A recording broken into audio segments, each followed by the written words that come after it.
Hello. Should I do the YouTuber thing or the content creator thing and do one of these every time I say hello? Welcome back. Episode 223. Jeez. I just wanted to start off with addressing some of the things that I did off camera. It wasn't a lot. It was mostly just adding something to have us produce sodium hydroxide. And now if I check, we have 64 million. It is now full, which is great. But it's just a group of 4 electrolyzers over here. That's it. And they're all running UV power. UV power. And I also learned accidentally that you can actually share maintenance hatches. I think this is especially true for version 2.7.4 or something like that, where they enabled this. So now that's going to save us a bunch of energy hatches. I actually did the same thing for the Bacterial Vats. So these guys are sharing it, and these guys are sharing it as well. So that saved me, like 6 maintenance hatches or something like that. Saved me a good amount of stuff. Just need to take a drink. So the plan for today is we're still going to be continuing with the raw biocatalyst medium. We do craft it like passive or through level maintaining, and it does work. I know I've showed this before. Like, it does work, but it's very slow. And if I'm gonna want to move forward, I need to mass produce it. And I already know that this setup works for the mutagen and the growth catalyst because they're completely full. 63 million, and then another 63 million over here. So proof of concept, it does work. And then we just need to do the same for the raw biocatalyst medium. But it's going to be tricky with this because this is a much more expensive recipe. Because we need some pretty late game stuff. Late game comparably to where we are now. So it's going to be a little pricey. But that's pretty much the goal of today's episode. It's just working on that. Getting all of this stuff going. So I think I want to start off with the biocells. And we're going to start off with I'm going to try and go down the list. So stem cells needs all of this stuff and so on. So if I check osmiridium is something, osmium is something we get from the osmium line or the plant line. I may want to fully passive this. It's going to be a lot of machines though, but I think this would be a good thing to have. Yeah. I mean, I can also use osmium combs, but I don't think so. I think it's best to just process the platinum that we have now. If I check here, we have, actually not a lot of this. No, we do. What the heck? Why do we have 800 million? Yeah, I gotta deal with this. It's I don't know where this is coming from, but we have a lot of it. Okay. So we're gonna start off with the stem cells recipe, and we'll just do like left to right. I also crafted a bunch of stuff overnight. And just keep in mind, whenever I say overnight, that usually means like over a week, because I only stream twice a week. And also, I know you probably noticed it. I just remembered about it, but this is just a texture. I made it look like a giant compact machine because I was trying to figure out how to get fancy pictures. And I can only use GT&H's version of NEI to do this. So, yeah, that's dirt. Don't worry about it. I can even show you, like out here where we have a bunch of dirt. I promise that is dirt. Okay, so really we're just going to continue with setting up more recipes to do all of this stuff. So the first one we're going to need is an autoclave to do this recipe over here. To get unknown crystal shards. I think that's really the only way to get these, right? Okay, so let's start off with that. It's gonna be a lot. It's gonna be a lot of this for the next couple of episodes, just placing machines down. But I'm pretty sure there's like ways to make it like faster. For example, having all of this stuff on me, like just holding muffler hatches, maintenance hatches, and whatnot.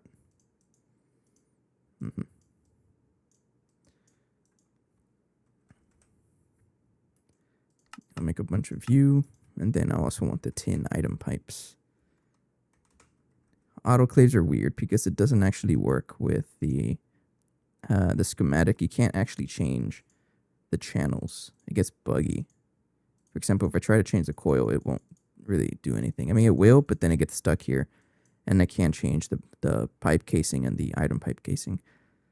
So what I like to do is just have a bunch of the default casings built so that the structure can auto build, and then I replace them later.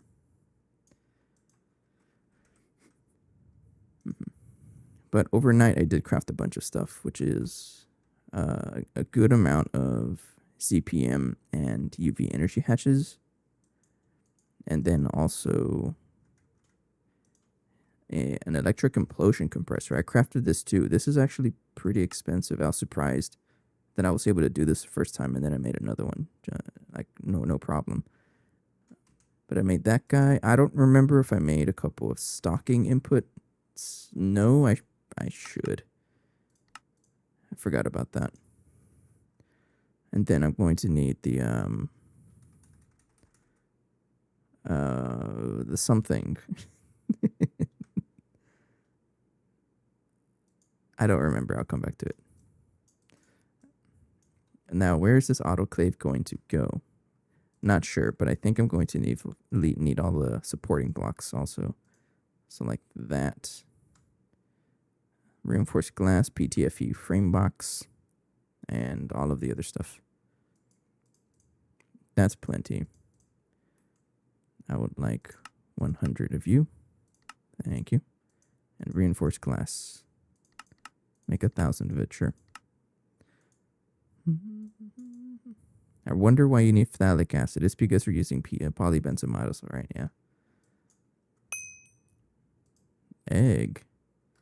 No, that's the golden nugget. Okay. We can fit another autoclave here based on our rules. So I guess I'll just put that guy over here somewhere.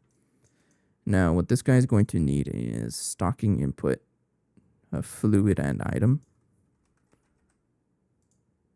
I'm going to have to wait around for the fluid one. These are still crafting. I don't need this much stuff or that much stuff.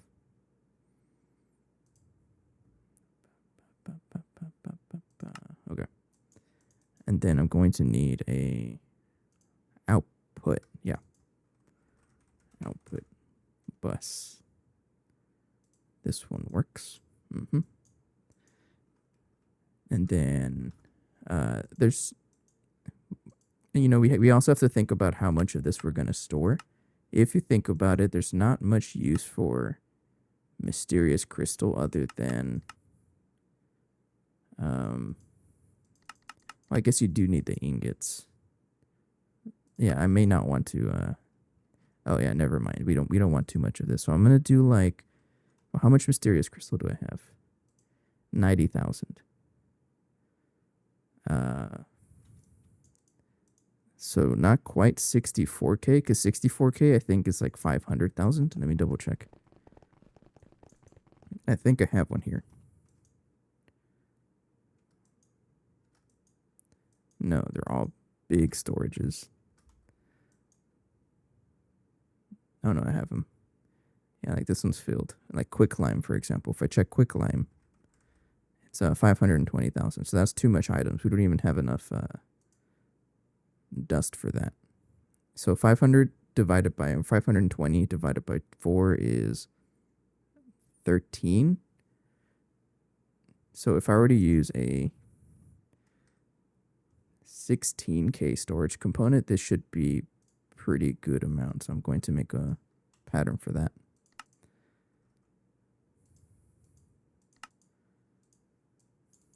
Yeah, let's try that.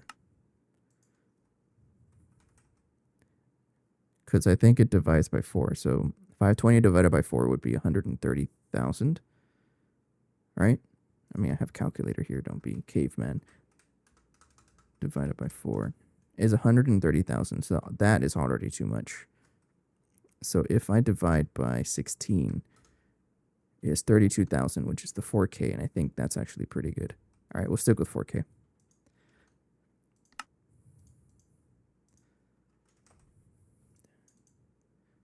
Let's do that. And this is so that we can also have mysterious crystal for other stuff, because I'm pretty sure we're going to need that.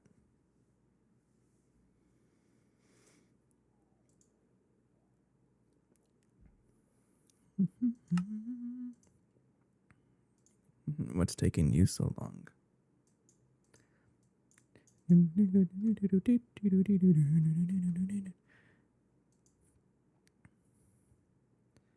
Probably because you're crafting one at a time. You're so slow. Hey, bam bam bam, got any grapes? You're still being made over there? Hey, bam bam bam, got any grapes? I can't hear my alerts again. It's like every time I start up my computer, it's 50-50, it'll work. I would never understand why. But hang on, let me show you real quick.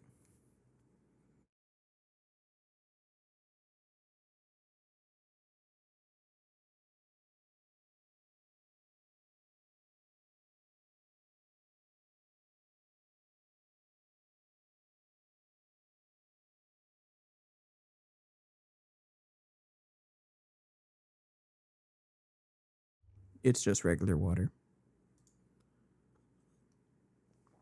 And I do have another more sophisticated beverage on the side. Let's say that. I won't show that on camera though. All right, 4K cells ready. Let's have mysterious crystal on me. So what I'm going to do is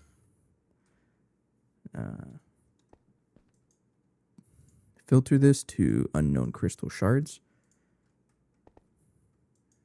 Add a dump for the crystal shards. And then just leave the drive here. I'm not going to void excess because I don't want to void excess. But that should be good now. Now we have a place for the crystal shards. Okay, all of the autoclave stuff is finished. I should be able to build this thing now.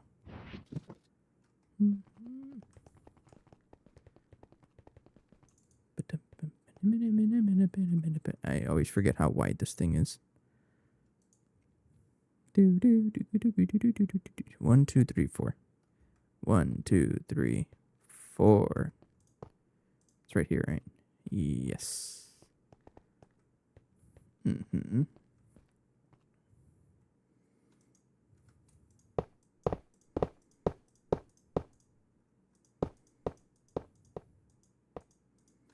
Okay. And I forgot to craft the replacements for all this stuff.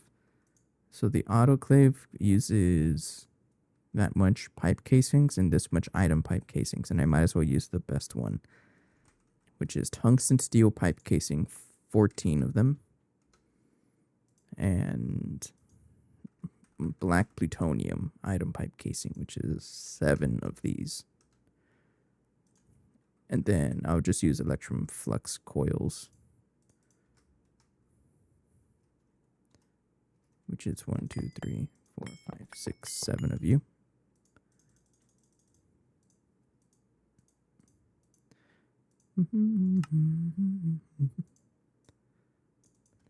I wonder how fast or slow you are.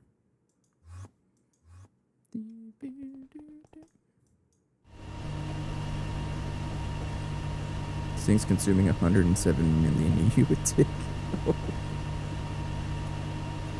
I think I did this off camera also. I gave these guys auto maintenance hatches, so I never have to worry about them. This guy's using up a lot of power, and this guy's just using a crazy amount of power as well. Yeah, 16 ingots for every 7.5 seconds.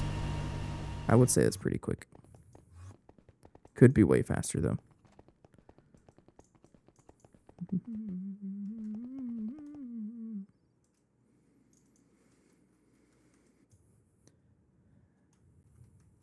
So let's go ahead and rip up all of these guys.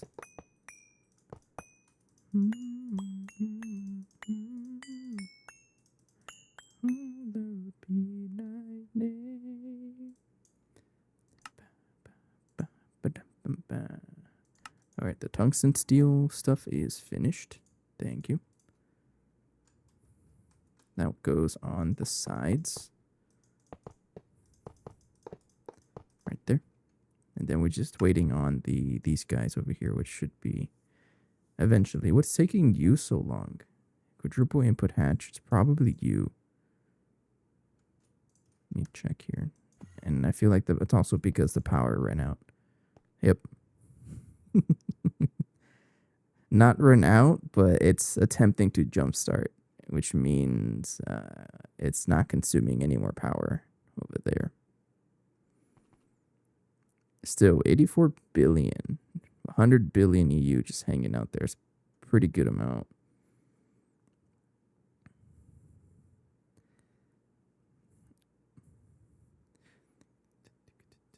Okay, let's turn on the streamer switch for a little bit just to finish these crafts. And we'll see how much our power suffers. We just have to wait a little bit for the generators to kick in, which is usually pretty quickly.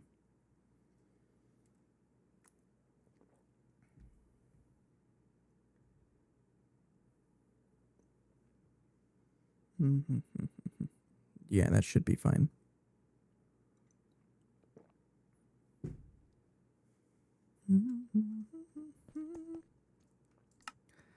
Okay. All right, the item pipe casings are finished.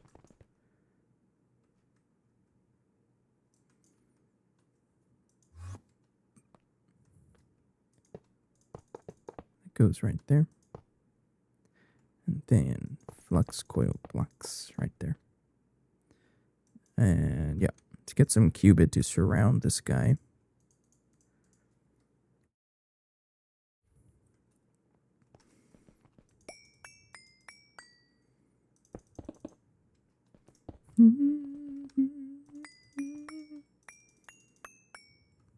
I don't actually know if I have enough channels now that I think about it. What's our channel count looking like over here? It doesn't look like anything. We have one channel. So I'm going to have to start another connection chain over here, which is totally fine, right? I have a lot of machines I can add over here. Alright, so I'm going to just do 1, 2, 3, because I need 3 of you guys. This guy is going to need a stocking input bus and then a output bus. And then we need the stocking input hatches, which is taking a little bit.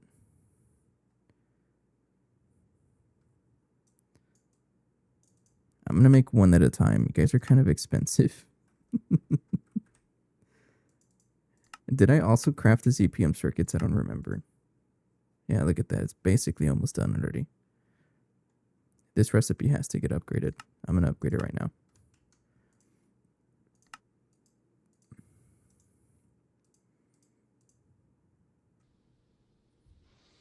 No, you make 2 stacks at a time. Oh, never mind then.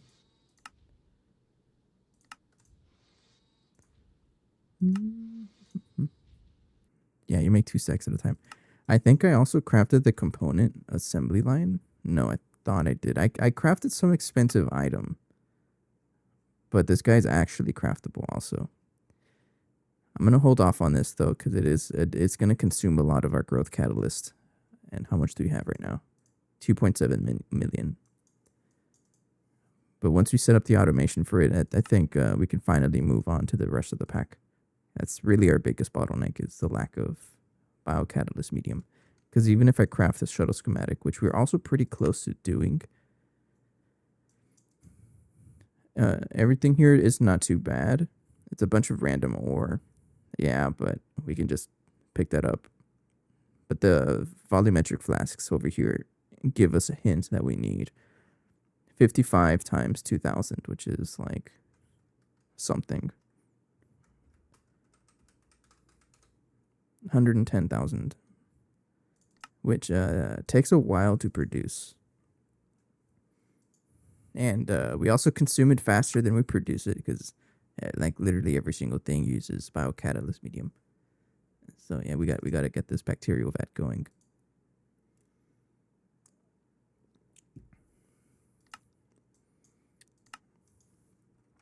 Okay, stocking input hatches done. I need 2 of these wireless connectors. Right there. I also need to have a bunch of cables on me, just like that. And yeah, we'll set up a new wireless connector grouping for 32 channels right here.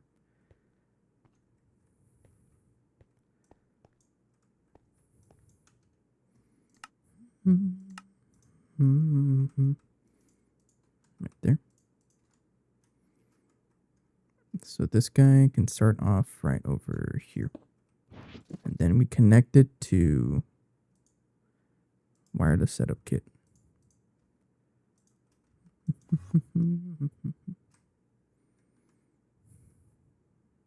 Onto the biblically accurate AE2 controller. Put it right there, sure.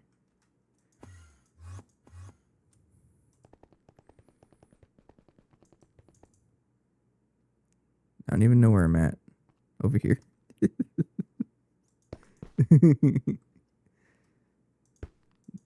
there, right there, and right there. Okay, now what this guy's going to have is mysterious crystal. And what you're going to have is distilled water. And then what you're going to have is a CPM energy hatch. I don't really know what kind of power is going through here. It looks like this one doesn't have any power, but I can probably take power from this guy. This one is 64 amps of UV, and right now we're not really using that much. We have 1 amp of UV, and this is technically another amp, so only 2 amps of UV, so we can do UV over here. I am using superconductor wire, but I'm going to change that. And I think it's I'm trying to think. It might be beneficial for us to transform upwards.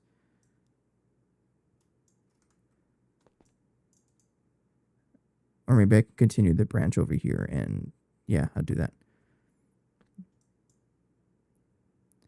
Yeah, I'll do that. It's gonna look funny, but that's just so I can keep that power over there and not worry about disconnecting it. So let's get a transformer that can step up to, I think, 16 amps of UHV. This guy? No, this guy. This one. Yeah.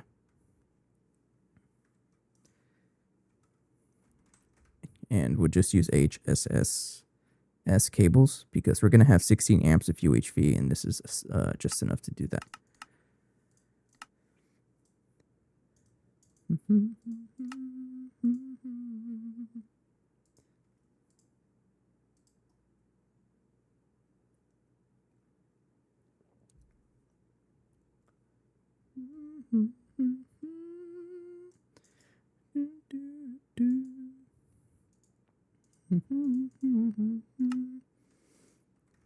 Transformer. Okay, so this guy's going to go right here, step up, and wrench. Output UHV. Don't do that because you're going to explode my base right there. So you're going to input 64 amps of UV, which is this guy over here.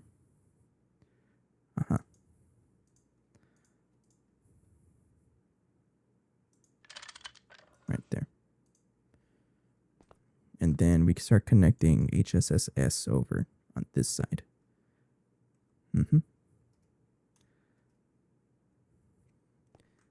So if I want the power, I want it to be back here. Yeah, right there. That's going to be a CPM energy hatch.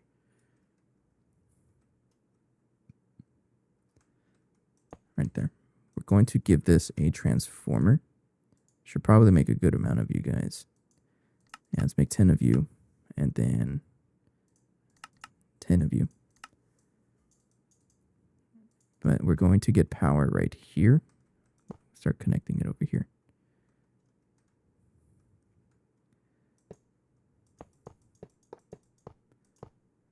Right there, yeah. And then you're going to follow the AE2 line over here. And then downwards.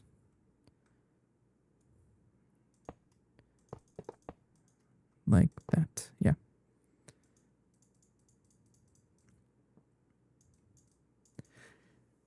Now, I will give a disclaimer. I don't actually know how much power we can support here. Like if we're going to be consuming more than 4096, I don't doubt it.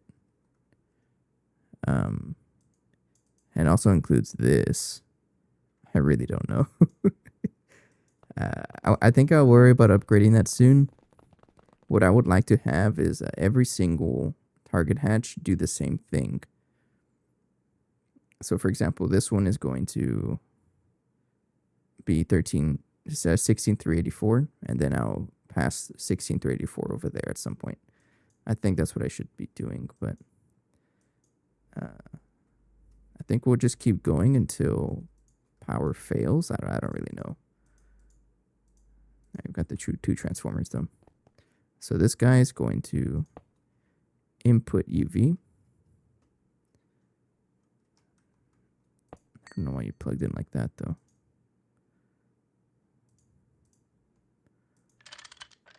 And then this guy is like that. So input UHV. Facing down. This one's facing down, input UV. Yeah, should be good. And this is a CPM, right? Yep, no explosions. Don't you dare. No explosions. Love to see it.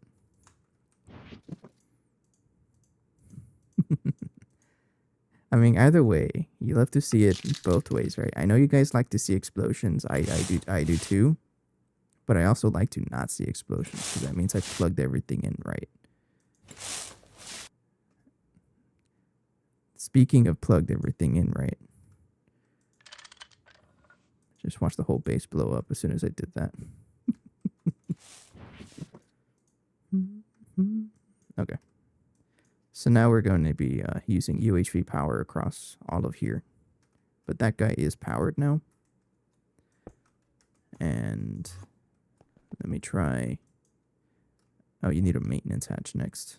I got you here for that reason. Right there. And you also need a muffler hatch.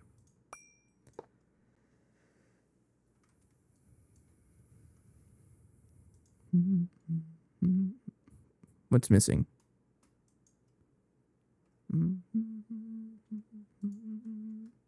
Hang on. Autoclave.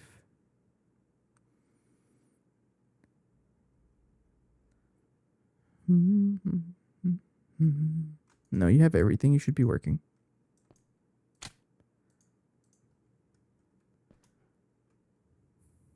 You do need a muffler hatch, right?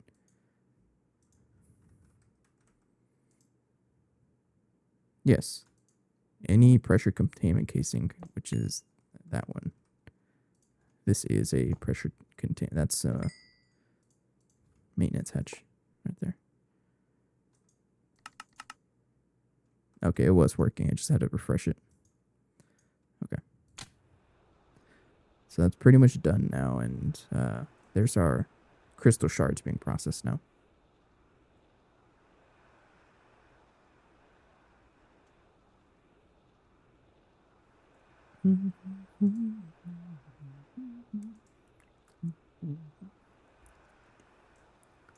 So this will give us crystal shards over time. And I'm gonna go ahead and probably reduce this craft over here. Take it out because I don't want it anymore. And I think that's what I'm going to be doing. If I'm like passively producing something, I'll just not have a recipe for it. But anyways, that is complete. Next step is to get osmiridium going. So I'm going to need a mixer for this.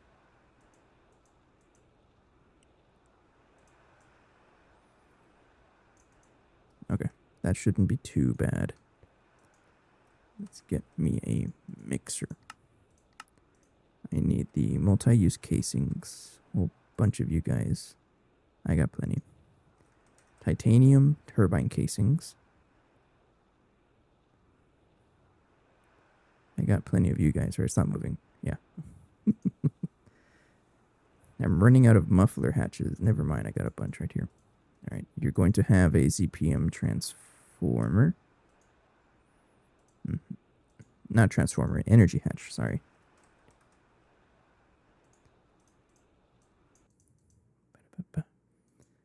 So osmiridium dust needs just item input output. So you just need 2 channels. In other words, stocking input bus. I'm also going to craft a input hatch while we're waiting around, so I don't have to do that again. And output bus. Right there. Mixer is done. You go right there.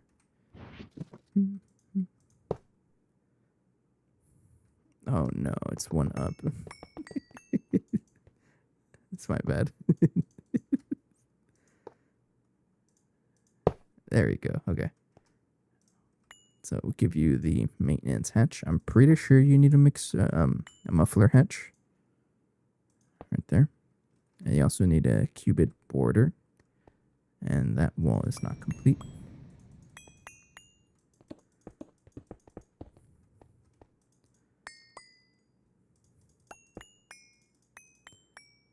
Okay.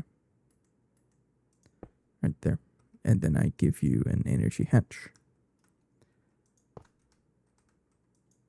Input, output.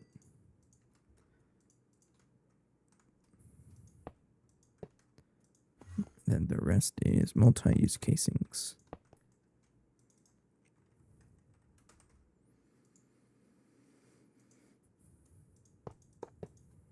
Right there. That should be it, right? Yeah. It's a very simple multi-block. A lot of these multi-blocks are getting very simple now, which I really appreciate that. So you need a transformer to step down from UHV to UV, but then I need another transformer to step down to ZPM. So 1, 2, just like that.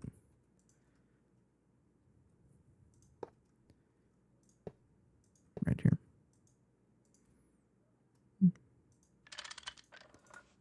Okay. There we go. I'll keep the spray can on me to speed things up a little bit. Now you just need to be moved over here.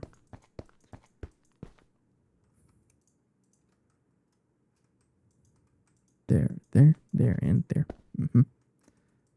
So I think you're also going to get a 4K storage. So I think that's pretty much the trend I'm going to go for. Is 4K storage cells for the things I don't want a ton of, but I would like a lot of. As long as I have plenty of osmium and iridium. I'm more than likely going to run out of really quickly though. So I may have to set up the plat line to be passive as well. No, not like that. Sorry, it's osmiridium. So I'm trying to make that.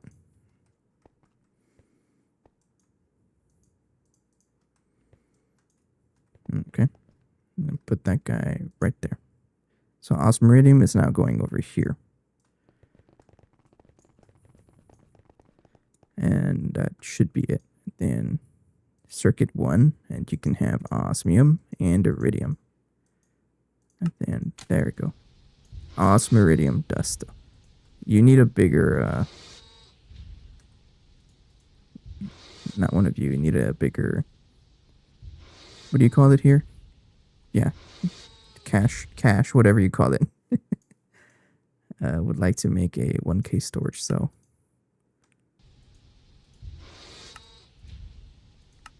Okay.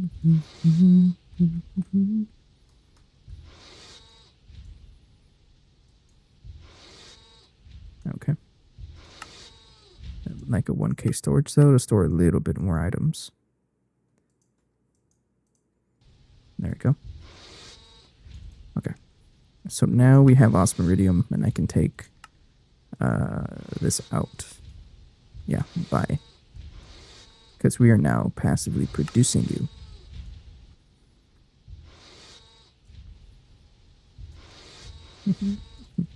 We already have 10,000. Yeah, our osmium is going to get eaten up though. But that's fine. It's just one for every 4, so I can potentially make like 280,000 with this much. I'm okay with that. Okay. So we have pretty much everything here. We have the crystal shards and the catalyst medium, and now we're going to make stem cells next. So then that is just a chemical reactor. We're making good progress, I think, already. We're getting there. Large chemical reactor. That guy goes over here. Right there.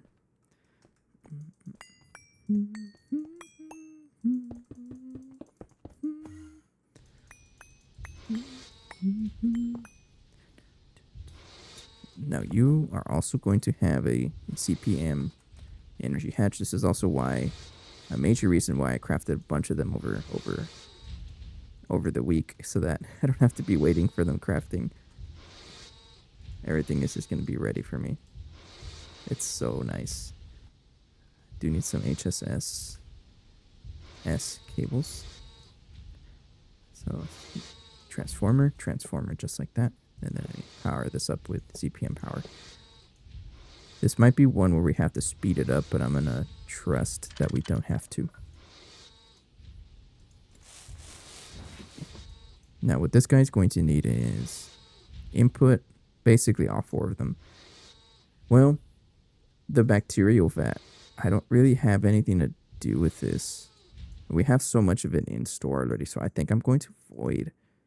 I'm going to void the bacterial vat, or the bacterial sludge, excuse me.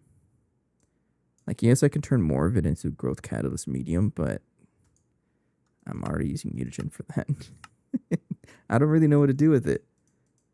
I can slowly turn it into some mutagen, but is it really worth it? I'm going to avoid it. So this guy needs the stocking input item and fluid. Always craft the fluids whenever you pick one out, so you don't have to wait forever. And then have a output bus, just one of them, and I put the stocking input hatch in by accident. Okay, so this guy is output bus for the stem cells. And then you are item input, fluid input, and you need a maintenance hatch. Just like that. All right. Now what you need is growth catalyst medium. Oh, you also need an actual connection to AE2. That's kind of important.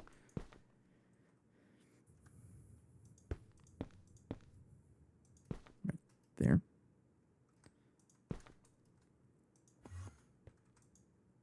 Okay.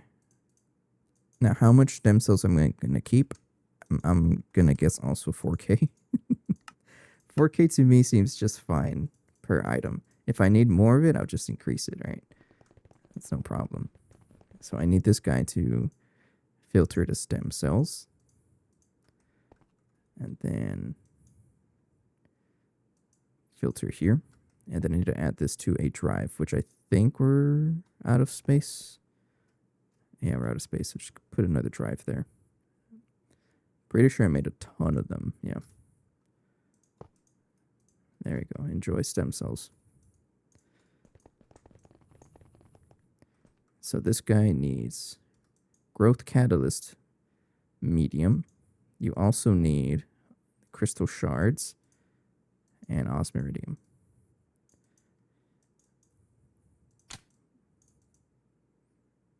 Now we're going to void excess fluids. Right there. Okay. So we're going to be producing stem cells now. One thing I forgot, though, is that this needs growth catalyst medium, not raw growth catalyst medium. We need the growth, this stuff. We have to put this in a heater, in a fluid heater, in other words.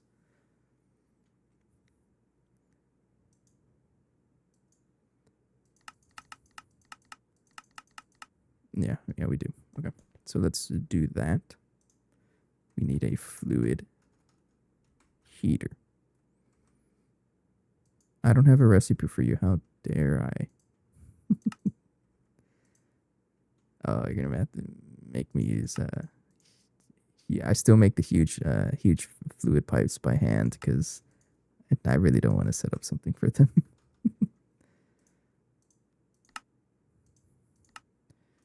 All right, so you need to make advanced fluid heater, which is also a pattern terminal, just like that. All right, and then of course you need tantalloy. So I just need the 6 of these double tantalloy 60 plate. Can I do this though? Use a crafting table with or a dictionary or something like that. I'm gonna try it. I'm curious if this works.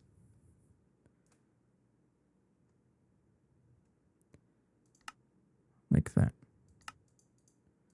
Turn it off before I forget. So put that there. So if I try to make a fluid heater, it's missing a hammer and wrench, and I know we have one. Yeah, so it's not going to work. Okay. Good to know. That's fine. So what I can do, though, is I need 2 of you. So I need these double tantalloy fluid plates. Just make like...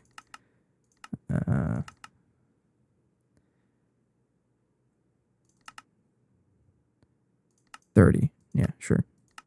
I should not be slow at all.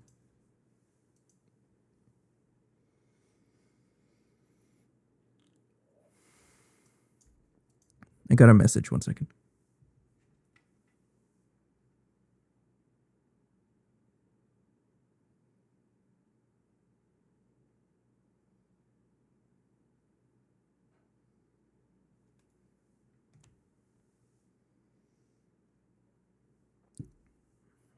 Okay.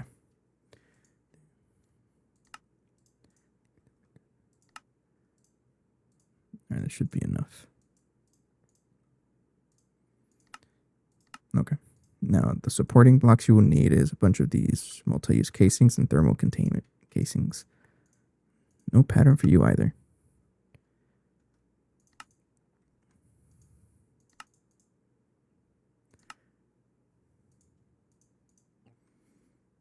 Okay. So if I try to craft, how much did you need? 47. So 50 of you. Oh, you don't know how to make those. Oh, why do you need advanced circuits? What the heck? Hang on. Oh, that's why. Sounds like anytime you have like crafting table recipes, they usually don't like the any circuits for some whatever reason. So that's done, but you don't know how to make miraging steel. Miraging? Marriaging? Ah, beats me. 64 at a time. Make this in the solidifier plate right here. Yeah. 50. And there we go. And then we also need the multi-use casings. Make 100 of them, sure. Now this guy, to actually build the multi-block, what else do you need?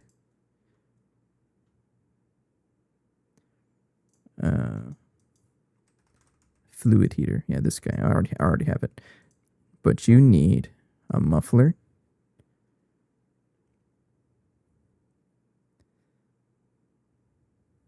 Okay, it's pretty much just normal stuff. Okay. All right. So basically a muffler, maintenance hatch, and energy hatch, to which you'll get a CPM one. You do need a stocking fluid. Pool 1, craft another. and a output hatch. Don't use that one. We want to stop it from working.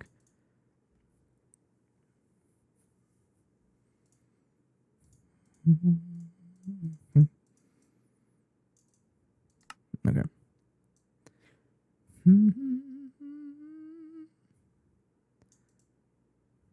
I don't think I need this much. It's taking you so long.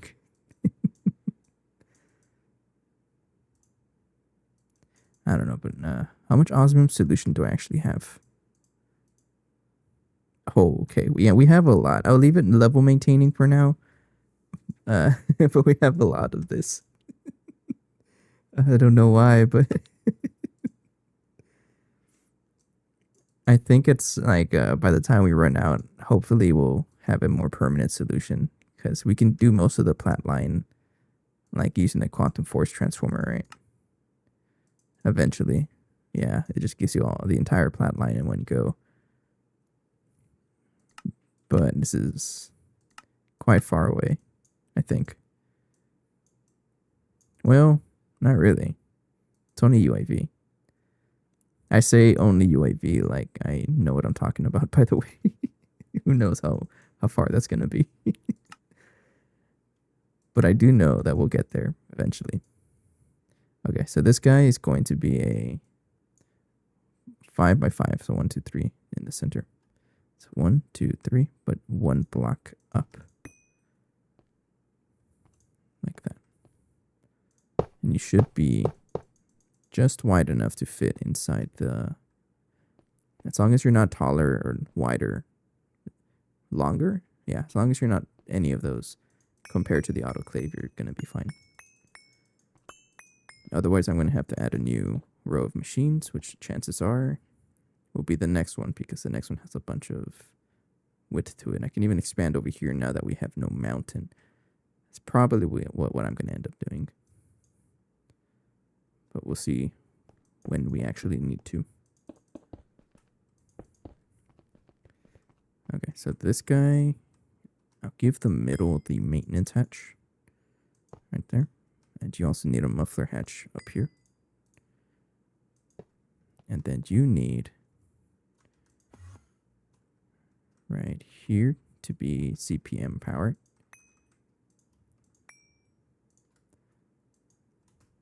Right there. Get my transformers though. So that one, that one.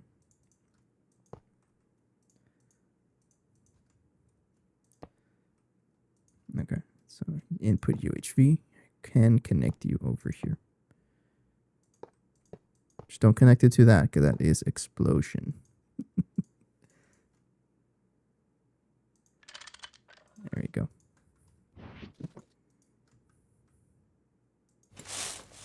There we go. Okay.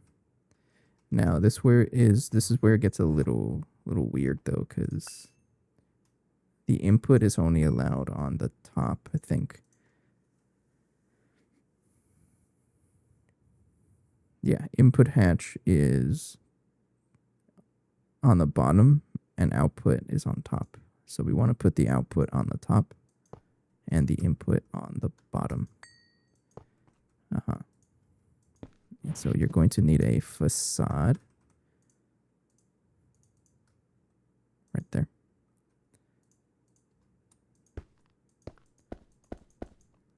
You connect right here. And then to A2 right there. Okay, so you should be working now. You might need a circuit also, I think. Circuit 1. Yeah. I think I can craft it though.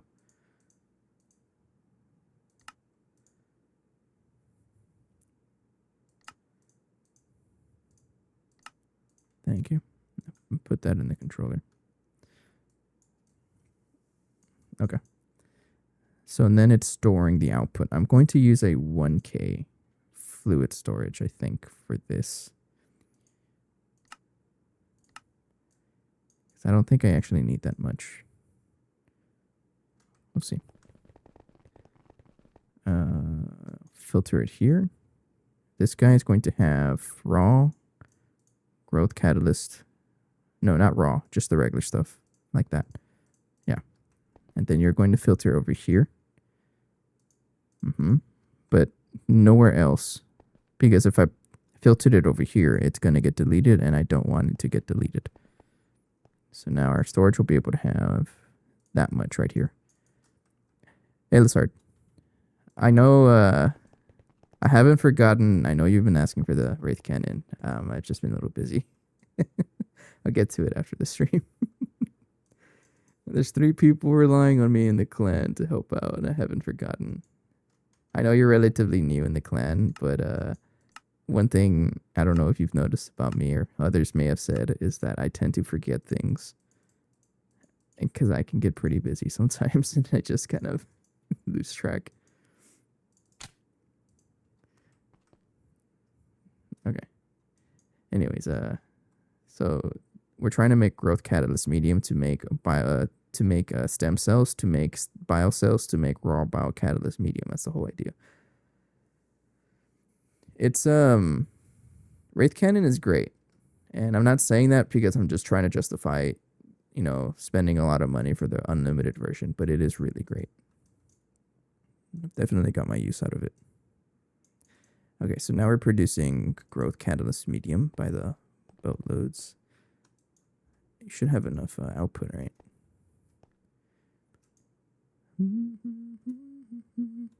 When you say up a tier, are you still talking about a different tier? I don't know. Not enough output space is a good problem to have. You're making stem cells. Sweet. So I can take off the stem cell stuff out here. Don't really want that anymore. And then growth catalyst medium is bye-bye. We're not making any of that. No. Oh, we're still technically in UEV tier. I'm just starting off. I checked the quest book. So people have different definitions. I don't know if you're aware. Most people just say like, oh, don't consider yourself in a tier until you get the energy hatch, which would be this quest. But my definition is if I unlock the first quest, then I'm in that tier. So by my definitions, I am in UEV. Other people's definitions, I'm not. But like getting from here to here is not that much of a difference compared to getting from like the beginning of the pack to here. So it doesn't matter. That's what I'm trying to say.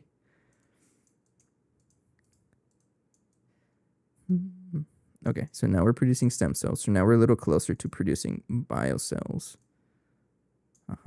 So biocells needs 3 things. We need cosmic neutronium dust and sterilized biocatalyst medium.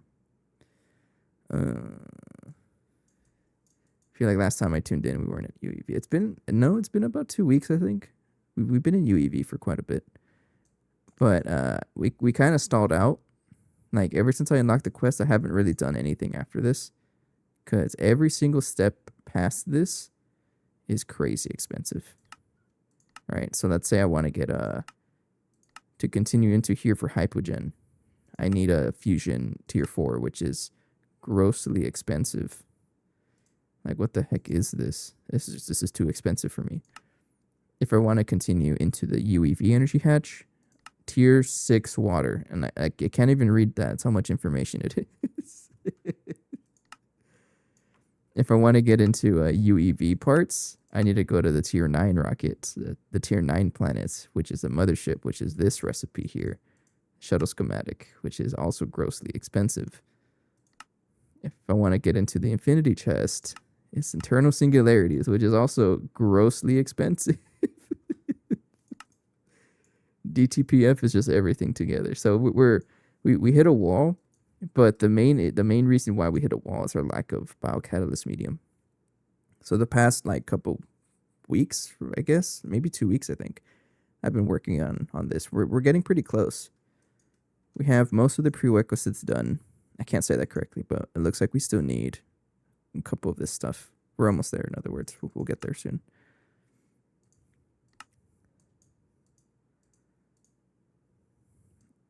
Okay, so let's work on cosmic neutronium dust. So this one is not going to be bad because I think I'm just going to... So to make cosmic neutronium, let's go back to that. You have to get these cosmic neutronium piles, and then you throw it in an implosion compressor to get the nuggets, and then you throw it in an implosion compressor again to get the ingots, and then you macerate the ingots. So what I think I'm just going to do is have an implosion compressor to convert all of our piles, all the piles we ever collect, into the ingots, into the ingots. And then I'll break down the ingots and then just have a separate setup for the cosmic, for the actual dust. I think is what I'm gonna do.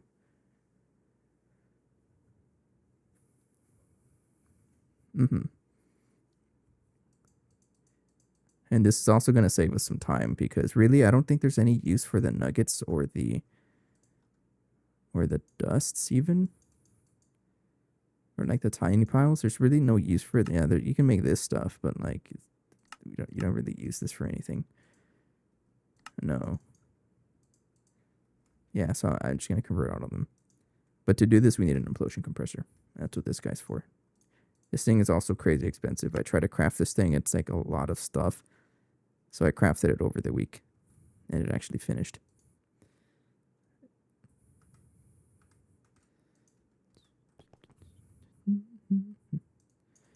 It's quite a lot of stuff.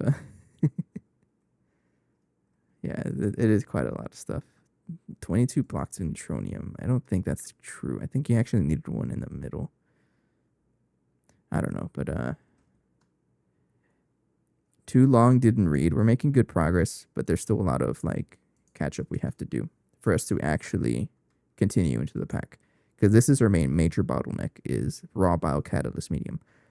Once I get like a really good source of this going, I hope I'm confident in saying it's going to skyrocket us into the rest of the pack, but I don't actually know how to confirm that.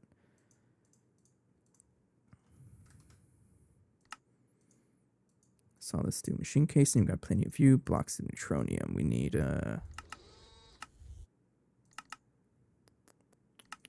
should make 30 of them, sure. Yeah. I think that's it, right? Yeah, because you have a UHV energy hatch right there.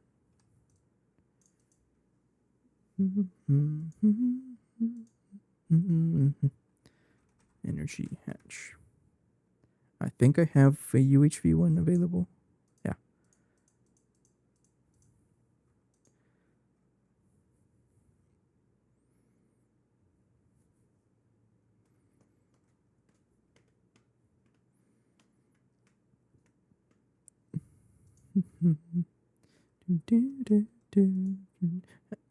Actually,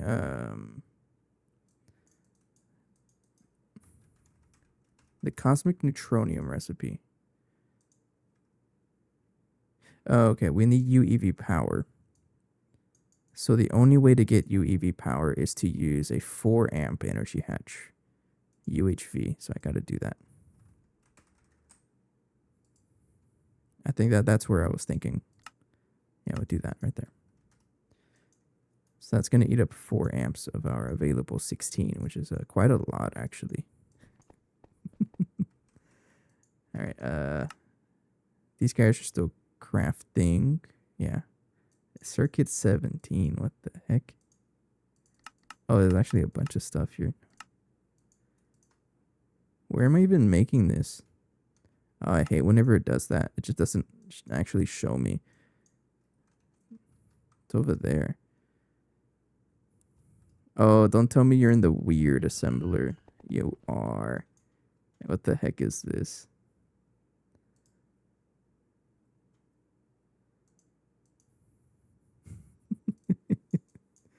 Yeah, we still have a EV assembler out here for whatever reason.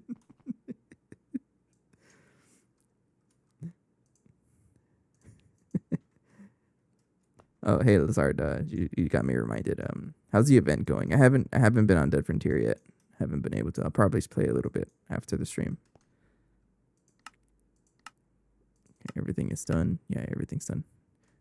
This guy is a 3x3, 1, 2, 3 blocks up. 1 to middle, 2. Oops. Right here.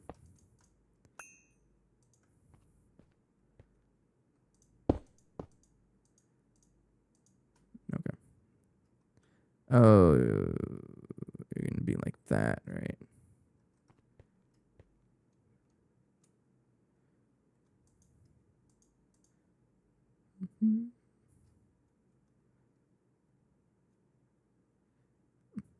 I don't get you. Why you like that? I guess I'm just gonna have to build it by hand. Fine. This always happens with these kinds of multi-blocks. They're always so cursed. So I need a bunch of you. I need the neutronium blocks. Thank you. And a bunch of solid steel machine casings. That should be enough for everything. Let's also get my qubit to build the border. 1, 2, 3. Right there. It's a bit underwhelming. I kind of wish it had one thing for me, but not really. The boost is meh. Ellie weapon is meh. Challenge weapons are interesting, but meh. Yeah, it's that's just the what I call the curse of side grades. I don't really know the right word for it, but my opinion is that Dead Frontier is fun. Yeah, there's a reason why it's been around for so long. But it's like really hard to like add anything new because everything is so powerful already. So most of the stuff they add, like they've been adding recently, are mostly side grades, which is not a bad thing, right? But it's like I don't know. I'm not a game designer. Yeah, I've never had that opportunity, but I think if I were to be a game designer, I wouldn't know how to approach upgrading things like that.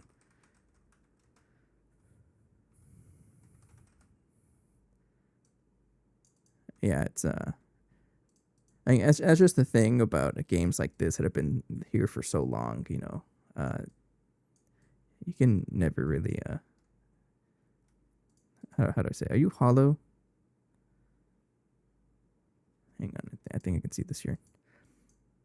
It's just really hard to do that. Oh, you're missing nickel zinc ferrite blocks. Why didn't you tell me? Oh, you did tell me. I just didn't pay attention. It's 4 of them.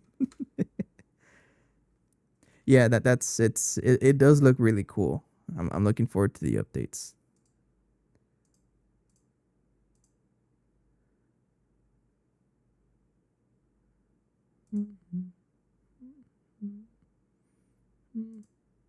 I got a friend request from a bot. You can just tell they're bots.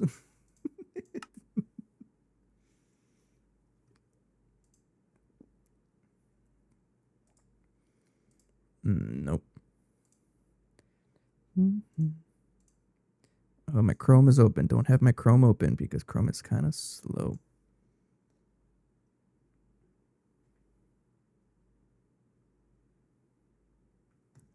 Okay. But yeah, I saw the roadmap and I gotta admit, I got pretty hyped because, I mean, I've also been like a very long-term Dead Frontier fan. Dead Frontier enjoyer, right? And it's still really cool that they're upgrading upgrading the game still. And for what people say about it, say about it sometimes, like, oh, the game's bad or whatever. Oh, I don't know, that's pretty much all I've heard. Like, oh, it's such a trash game. But there's a reason why it's been around for 16 years, 17, I think. It's a good game. And there's that famous saying, right? You can't please everybody. So I'll give this guy a maintenance hatch right there. I think I'm going to give you, because you are dealing with cosmic neutronium, and I don't want to have any of that voided. So I'm going to give you a... You know what? You're all getting auto-taping maintenance hatches. I'm going to be doing this overnight.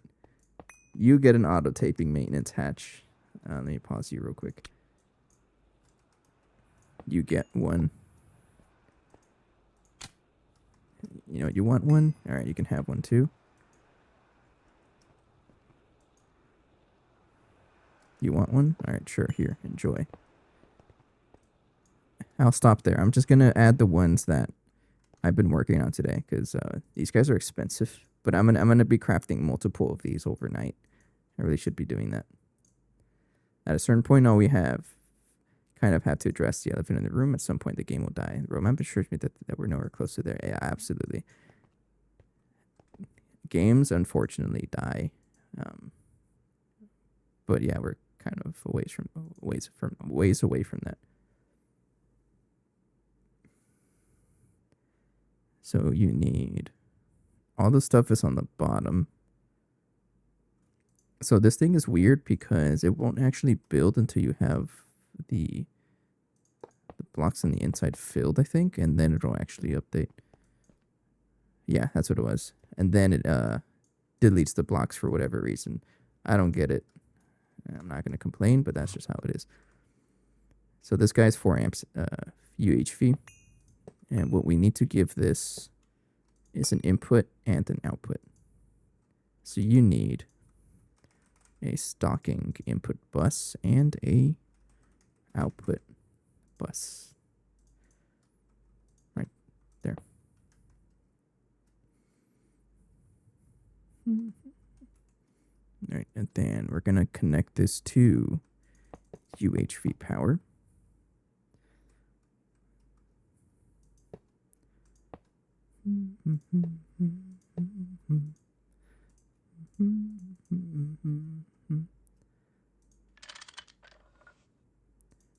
But I don't think anyone should be able to deny that the game has come a long way. There's like a big period where it wasn't really doing much. I can't tell you the years, but it's also the years where I stopped playing. And then I noticed that it was picking up, and then I rejoined, and it was great. It's been great.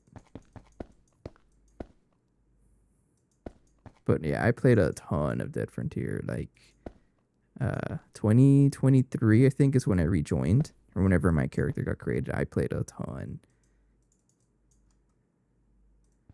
But now it's a little tricky to play that much. I wish I could, but no, I can't really. Okay, so what this implosion compressor is going to do.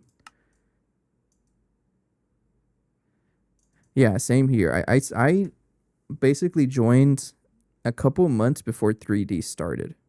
That's how early I was. Not the very beginning, but I was still pretty early. Let me make a... I think I'm going to use a thick 4096 drive for the Cosmic Neutronium. Just because I don't really see a need for the piles. And I'm not going to avoid it, no. So if I try to Cosmic Neutronium, this stuff over here.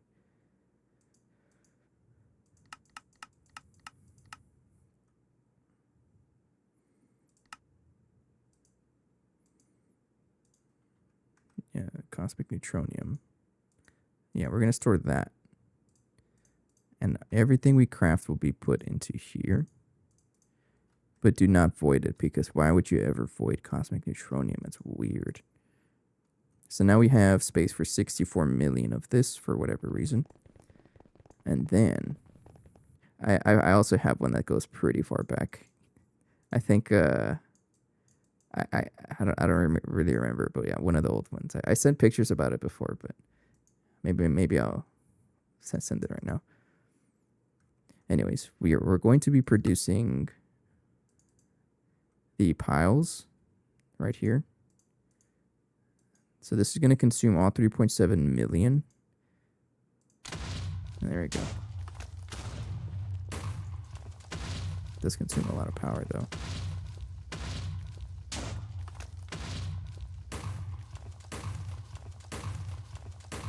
I'm going to do it. Okay, and then this guy is going to be also consuming nuggets.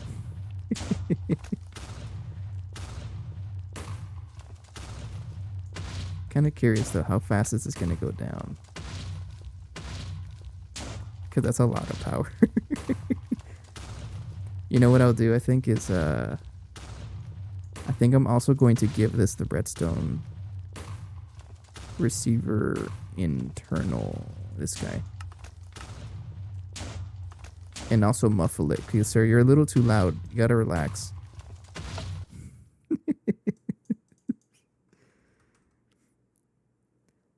I think mine was around 2015. I think. I don't know. I know I sent pictures about it before somewhere in the W14 Discord.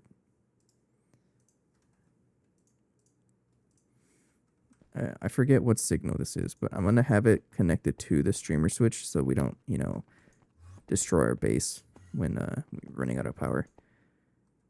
Circuit or 17, right? I can just copy this. Thank you. So I'll feed you this because you are consuming a lot of power. Right there. Okay, so this guy's basically gonna run forever and process all of this stuff. I wonder what happens if I put cosmic neutronium nuggets first and then this. I don't think it matters actually, because once it catches a recipe, it just does that nonstop.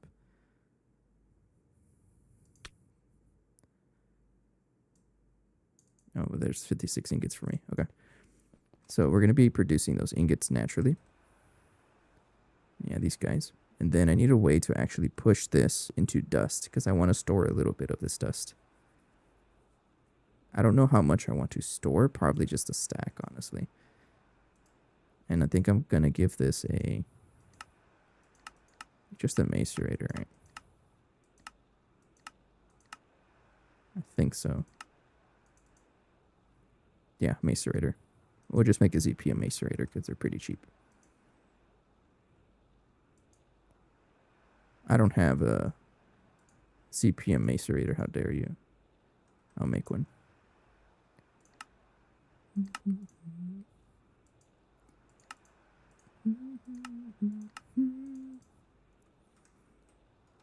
So one thing that concerns me about fully passiving stuff is running out of resources somewhere else.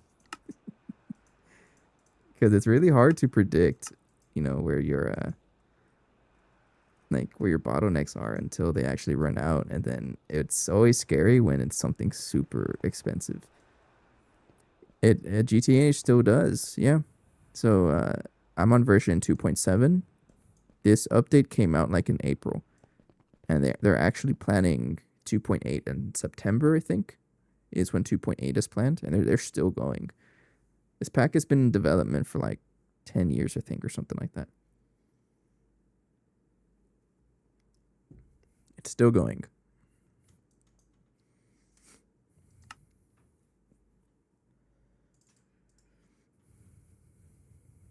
Vanadium gallium ingot. You know what? I'm gonna upgrade you. Yeah, it's like I know it gets a lot of flack if you look around Reddit, especially. People give they kind of trash talk it for like, oh, it's so difficult. Why would you want to spend your life here? And it's like you're not one to talk because you spend your life playing other packs, but you just spend it between the packs.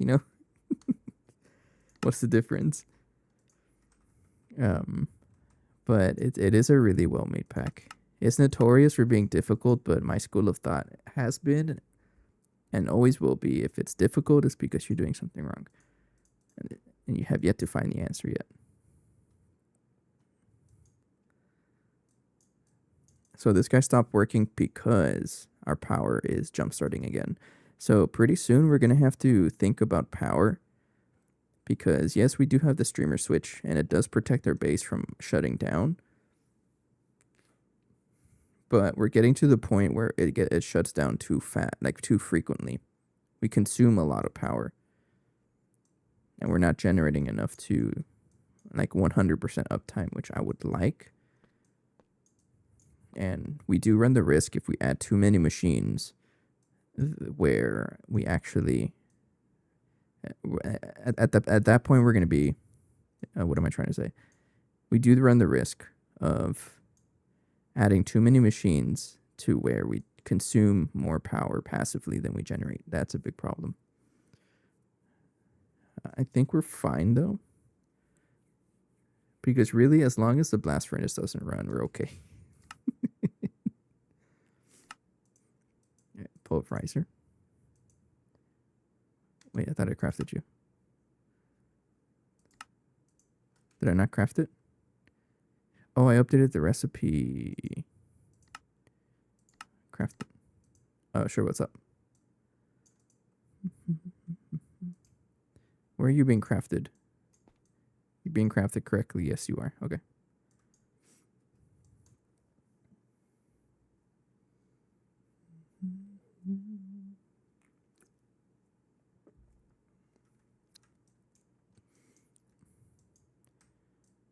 Can probably put something in here, right? Something hidden, and no one will ever know is here.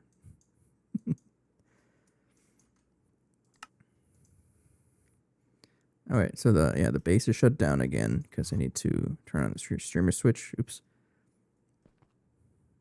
Yeah, okay. Streamer switch, activate.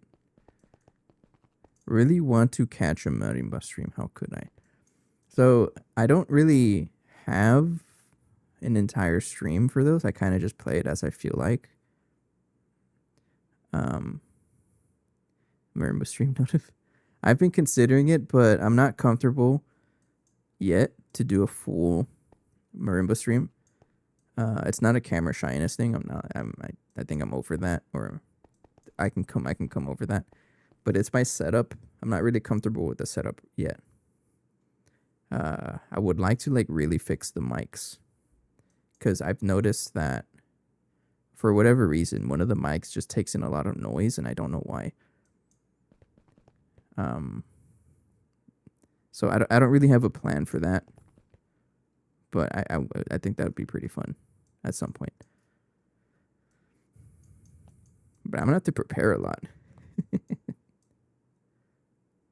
Oh, no worries. You can ask whatever. Yeah, like it has been.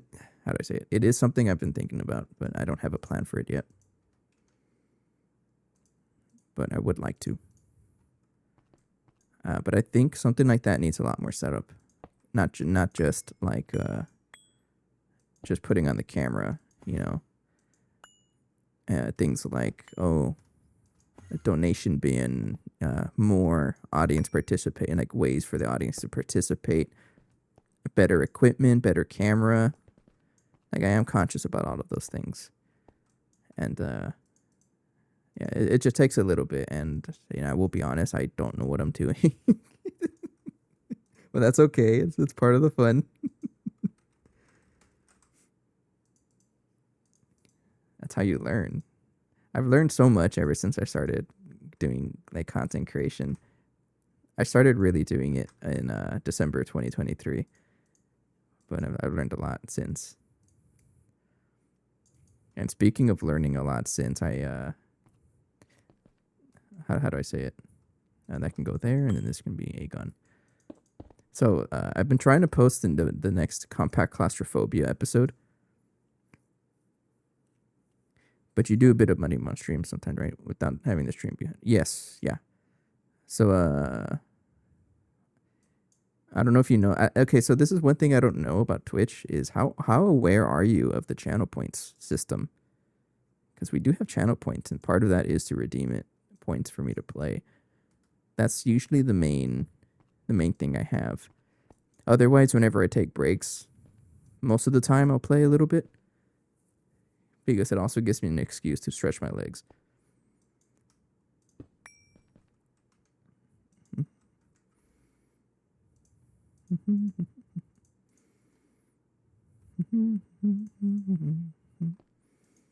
Put this guy right there. And that's the other thing. I just don't know good ranges.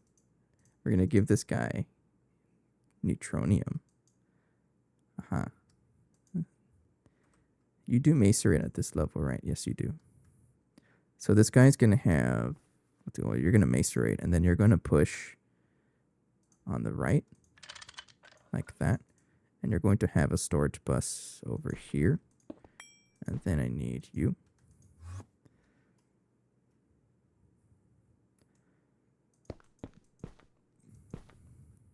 and then connect to that, and then connect there. And I want you to filter to the cosmic neutronium dust, but extract only. So we're always going to have 64 on stock. I figured I'd use them to finally see the room. I mean, yeah, I can show you guys. It's like right there. I put them. So that's my dinner table. Yeah, I still use a foldable dinner table. Mock me all you want, but I have the rubber band ball in the back. So this same camera that I have used to be right next to me. A little bit of a backstory. For the longest time, it was right next to me. It was just a random camera that I had, that I got for when I was doing work from home a couple years ago, and it's just been sitting around since. I haven't really used it. But then the camera started pointing towards the rubber band ball, and then it just became a whole thing. And I guess people liked it, so I pretty much rebranded to be rubber band ball. It's been pretty great.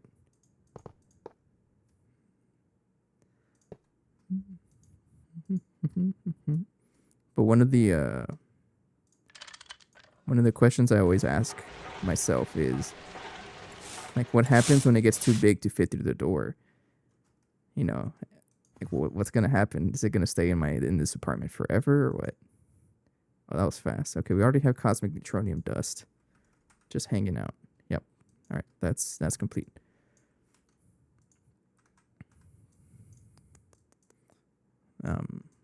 Just a random thought that I've had.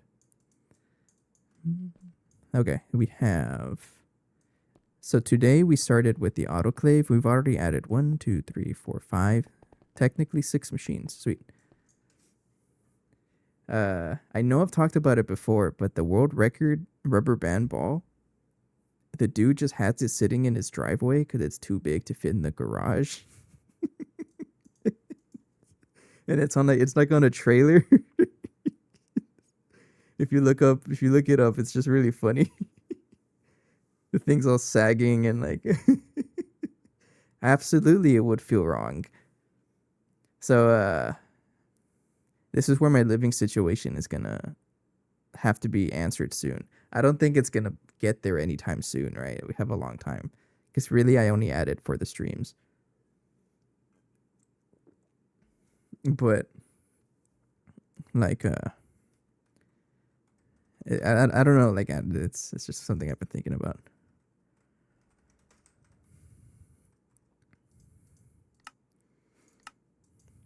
So what I would like to do soon is move out of my place, because one of the issues about my current setup, right? Like, yeah, I have a camera, right? This thing takes up my entire living room. This instrument is that big. There's like no space in my living room. There's no place for guests. It's and also behind the wall, like where the door is, to the right, to the left of the door is actually where I'm at. So I'm in another room. I don't like that. So once I get my own place, like away from apartment living, it's gonna. I would love to have 2 bedrooms at least, is what I'm aiming for. So I can have everything in one room. And also a better AC system, because honestly, this one doesn't really work. The biggest rubber band ball is 9,000 pounds. It's a big boy. I'm not trying to get the world record, right? I'm not really aiming for that. It's just something I've done for a while. I really don't know why I stopped here. Aiming for 3 here because houses are cheap around here. 3 bedrooms. Minimum I would want is 2 bedrooms. I would want, bedroom for myself, of course, and then another bedroom to be where all my content creation is. That's already what I'm thinking. I want everything in one room. Makes my life easier. But yeah, I don't know what I'm doing when it comes to like house hunting or anything remotely similar. So we're gonna have to figure that out. HM. Are you trying to say how much? I don't know the lingo. How much is a decent 2-bedroom house around you? I haven't really looked into it, honestly.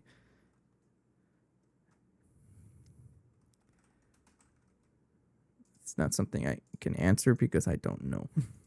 I need a bunch of these guys.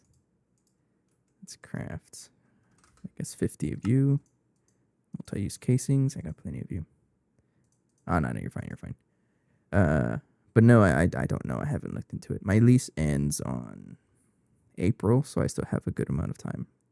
But it's a little freaky to think about because this would really be the first time I've ever done anything remotely close to this, like actual like searching for my own place. Like I've searched for my own apartments, yes, but this is different. It's an actual house, and I may not even get a house either. You know, it's just one of the options. But I'm a little bit away from that. And I will admit that I kind of stall because it's like decision paralysis. So we'll see when I get there. But it's becoming apparent. Like a big eye opener for me recently was me setting up this dude. This instrument's way too large, taking up half my living room, rent free also.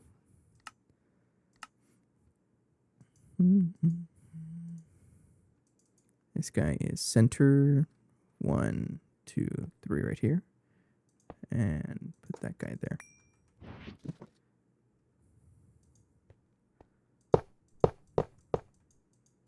Right there.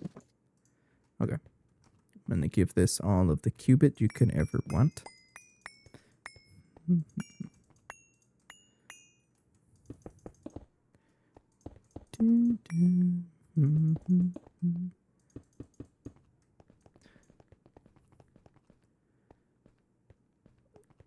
The floodings did not impact me. No, I don't live close enough to them. But the town I live in did get pretty flooded.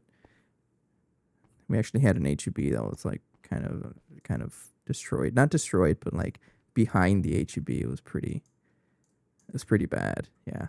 But my area, no, we were fine. It was mostly Kerr County that got pretty affected by it. The floods are terrifying, you know. Like I saw some videos of the actual flooding happening, and you know, it's not something you can really predict. It just happens. It's kind of freaky. Like some of the videos I saw was like just how fast it rose. It's definitely very freaky. I've never seen it in person, but there was a lot of water in our area for sure. Output. I'm trying to make sterilized biocatalyst medium. Okay. Input hatch is on the bottom. Output is on the top. Okay, you go right there, and then the input is right here.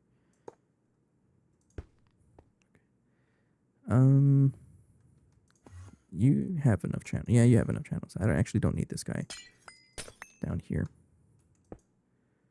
Right there. Right there. Okay. The town I love and kind of want to settle in was fully wiped out by flood in 96. Oh, wow. Yeah, like the floods will get you. Like I've always been under that impression. Like the worst natural disasters always involve water. It's always a flooding. Water really is like a very, very beautiful like thing, but it's also like the most destructive. I mean, just look at the Grand Canyon, for example. Water did that. It's crazy. It's one of those things that I learned to appreciate. It's one of the things I did when I was in high school. Was this thing where they took a bunch of us kids to like geological trips around the U.S. and we got to like just explore different like landmarks, landscapes, right? And we got to learn the geography behind it. Not geography, sorry, geology behind it, and just study that. It was pretty good. It was pretty fun. But a lot of that trip was just saying, like, them highlighting how impactful water was, and still is.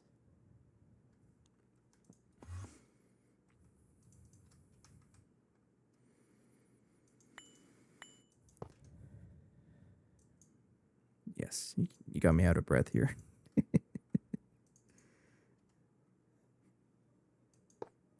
Fun fact, the most I've ever talked is probably like streaming. I'm naturally a very quiet person. So sometimes I'm it's different. Before I plug that in, I have been chatting. Let me make sure I didn't blow it. I'm not going to blow up anything here. Input UHV facing down. Facing down CPM. CPM energy hatch. No explosions. Okay. Right there. It's a lot of red. The flooding I mentioned wiped everything but one house, and it became a museum. Hell yeah. Yeah, I like to see that. Just there's just some stuff that will survive. You know, something always survives. Sterilize this stuff needs a program circuit. I'm gonna craft one real quick. Right there. And then I need somewhere to store this. I'm gonna give you a 1K fluid storage cell and just store you over there. So same thing as before, you're gonna be storing sterilized. That's not how you work. Looking for this like that. Oh, leave. I need that, and then to actually filter it over here. Nope, wrong one. It's supposed to be this one. Right there. Okay.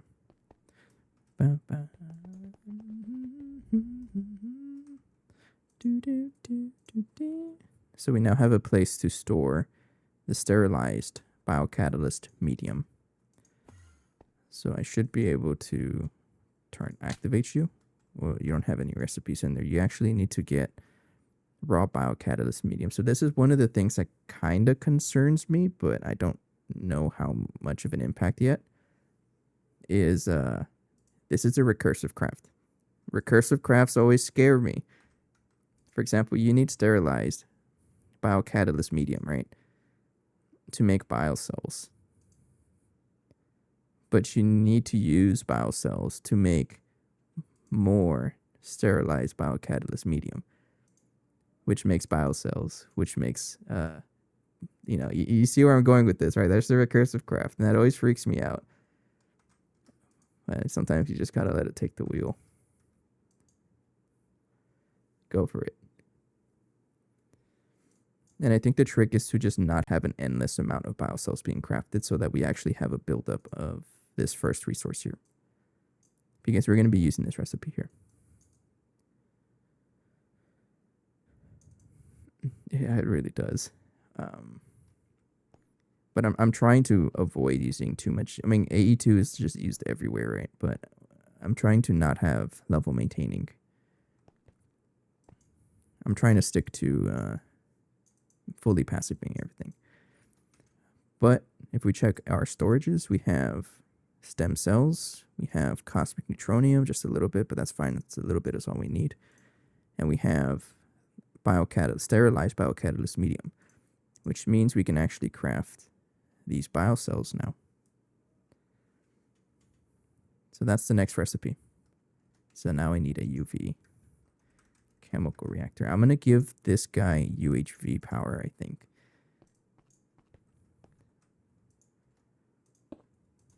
And I'm not really planning how much power I'm consuming. I'm just randomly guessing, honestly. Said you'd pick up the tiny house. Say the Spire reference. Check it out. Oh, wow. That's all that survived? Jeez.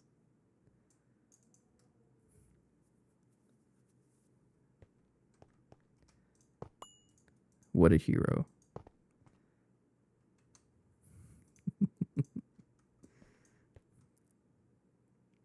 Hang on, let's do this over here. Oh, no more Cupid.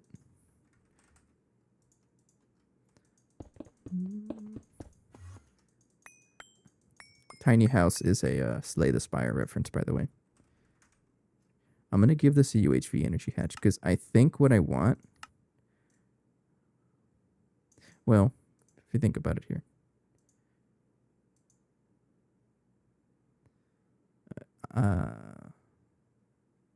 yeah, I'll give you UHV power. We'll see what happens. Hell yeah, another Slay the Spire enjoyer. I played a lot of it too. Good times. I never got Ascension 20 on all four characters. I never did. I haven't played Balatro. I've only heard good things about it though. But no, I haven't heard about Balatro. I haven't played Balatro.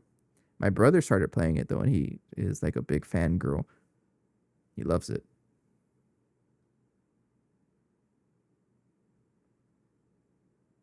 But it's kind of a little tricky for me to play solo games without me wanting to record. So whenever I play solo games, it's like compact claustrophobia or whatever.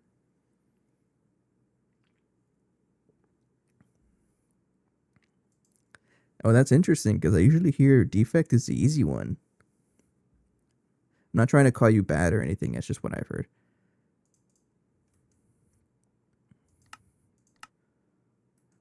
Just make a bunch of cables, I guess. Yeah. Need more of you. Energy hatch is being crafted. We're just waiting on BioWares to be finished up. These guys are a little expensive, though. It's been a while since I last played. I don't really know where I'm at.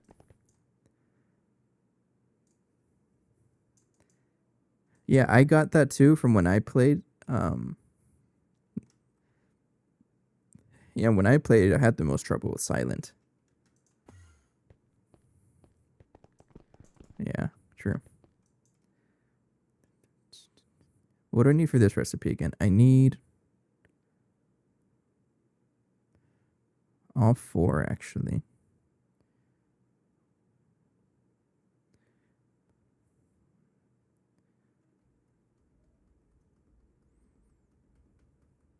Yeah, all four. Okay, so we're going to give this a stocking input and then the two outputs. I'll give you a big output hatch, sure, because mutagen is always nice to have extra of, and you also want the output bus. Yeah, this guy's going to be very involved. But no, I haven't really played too much of like solo games besides Minecraft and well, Dead Frontier, right? Did you build the bees? For what?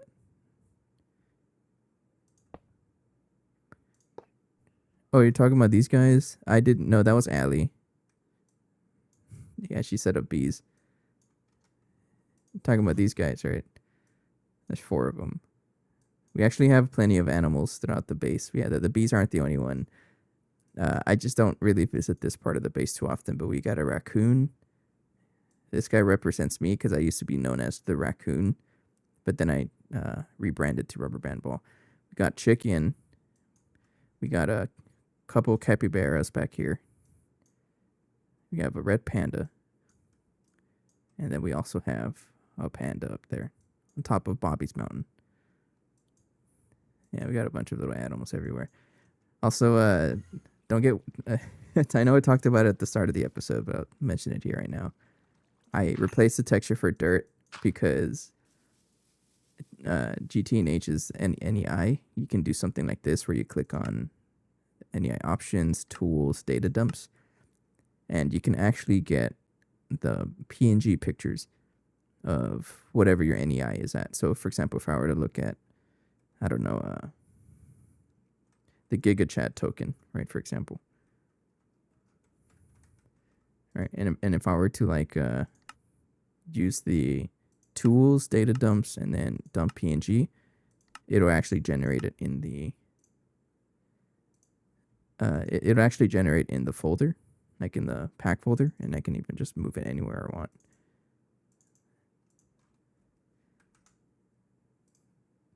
So I'm gonna send it to you. That's what it looks like.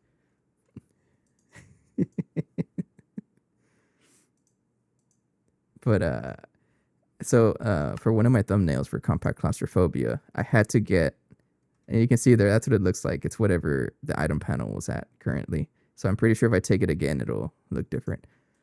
But for one of my thumbnails for compact claustrophobia, I had to get the giant compact machine rest and like picture going, but I had no idea how to do this without using GTNH.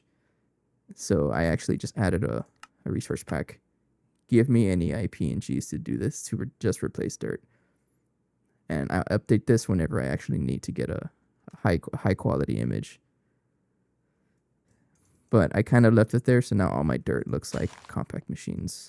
Um, it's still dirt though. It's just a resource, just a texture thing. So I can walk around here, right? Because all this stuff was the previous mountain that got ripped out. That's still dirt, and then even the bee pots, yeah, got dirt there. Purely visual though.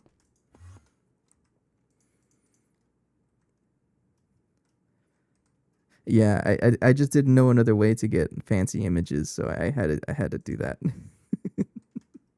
It took me a while to like figure it out, and then I was like, wait, GTNH has this cool feature that I have used before, and it ended up working really well.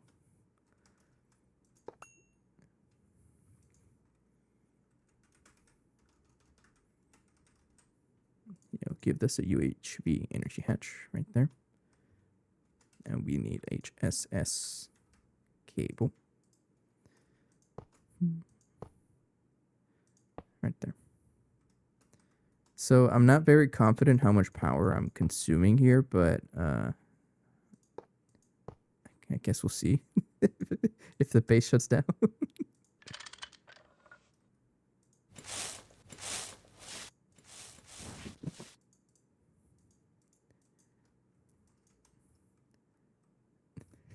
All right.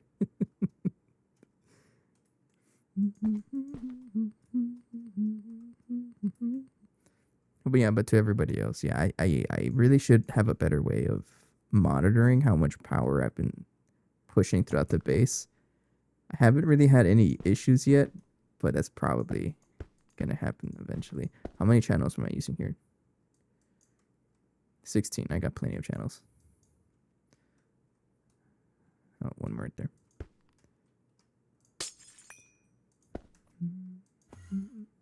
Change. Okay. So we want this to be outputting biocells. I'm also going to give this, actually, I don't remember. Was this 1K or 4K?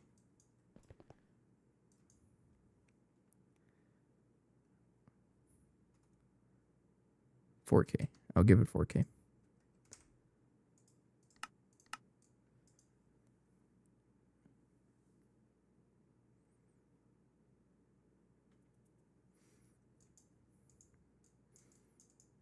Okay, so this guy is going to be filtered to stem or biocells. And then we put biocells into here. And give this the drive. Right there.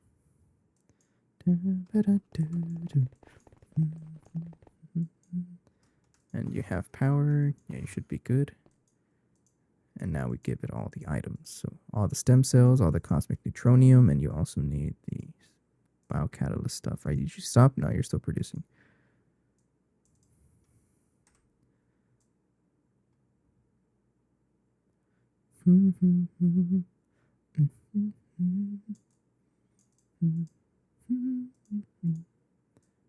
Right there. Okay, so this guy is going to be making biocells. And we sort over there. So that's going to be biocells being produced now. I'm going to keep the recipes there, honestly, because I don't know if they're going to break. I'm going to stop removing recipes until like they really build up, because I think we produce them actually a little slower here. It's just that this is passive. And that's completely fine with me. Uh-oh. Fully approved. Hey, what's going on? Thanks for the raid. How you guys doing? How was the stream?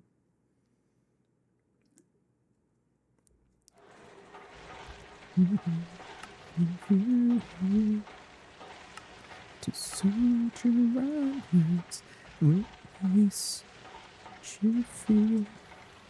Cat and Vin escaped GTNH. I didn't think it would actually happen. Wait, what does that mean?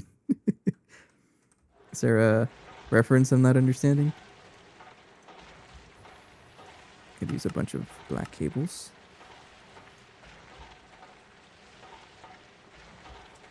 Nice music. Thank you. It's Coheed and Cambria. If you guys didn't know who that is, it's from their recent album, The Continuum to the Flood. Yes. They got some interesting names in their music. I gotta admit that. But what do you mean escape GTNH? They did it. That's a thing?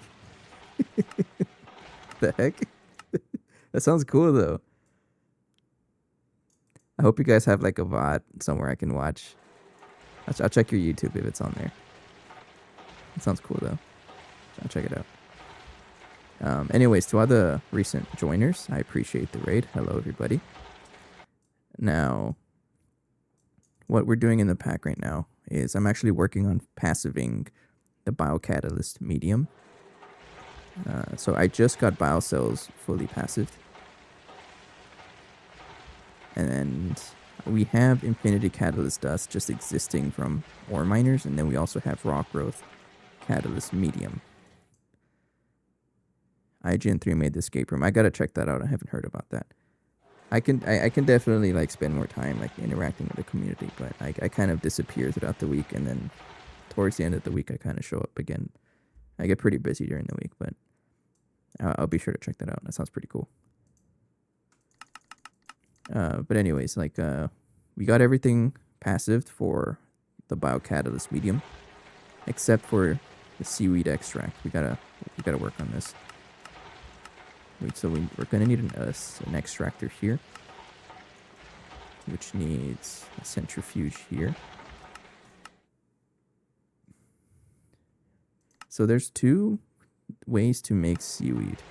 One is to make bees, but I'm not willing to do this because of the amount of bees I'm gonna have to make, and I really don't want to. I really don't want to do this. So I think I'm gonna use seaweed broth. This is something I already have set up.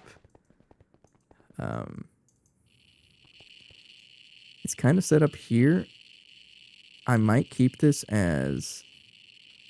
Now that I think about it, I might keep this as that much. If I try to craft it, it really does make 50,000 at a time. You're making a lot of noise.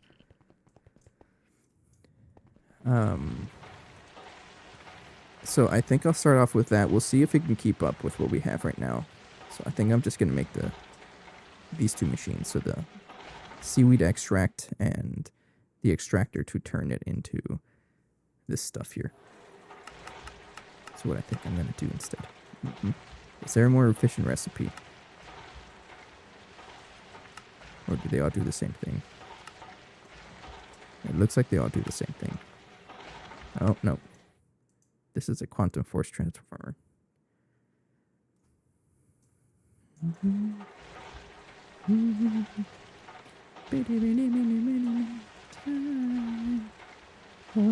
Yeah, let's do this.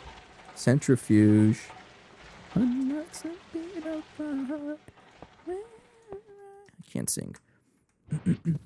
Now pumps cold blood. You mean nothing to me. A memory lost in the flood. Oh, that's right. You were the other Dream Theater enjoyer. You know who James Labrie is.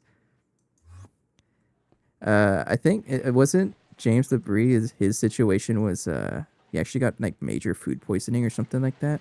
I keep hearing memes about the fish incident. I don't really know what that means though. That's just what I've heard. Something happened with food poisoning and like it messed it up. But I guess just some people are built different, and also James is like I think like 200 years old or something like that. They're actual vampires, the Dream Theater members. I mean, am I wrong? They're pretty old dudes. Oh, I forgot to make a stocking input hatch. I have to wait for this. I try to make one every time I set up another recipe. I forgot. Nah, that's fine. This guy is... Yeah, I'll do this. So you just need to be an output. I'll use the normal output bus. How about that? Yeah. Give you an HV one, I guess. I guess I'll use EV because I already have one. Right there.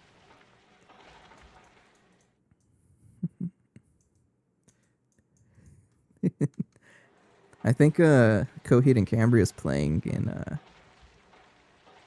in September near me, so I thought I really should get tickets for them again. I've seen them play once, and they were really good. I got to see them more. Let's see, they graduated from Berkeley in like '88 or so. I don't know, probably. So that makes them not. No, I'm pretty sure they're in their 60s. At least I thought some of them were in their 60s. AIGN. Oh, I had a question for you. People have been saying something about an escape room. What is that? I've been a little quiet in the community because I kind of disappear during the week because I get busy. But I'm only hearing now about the escape room. It sounds pretty interesting. I'll check it out.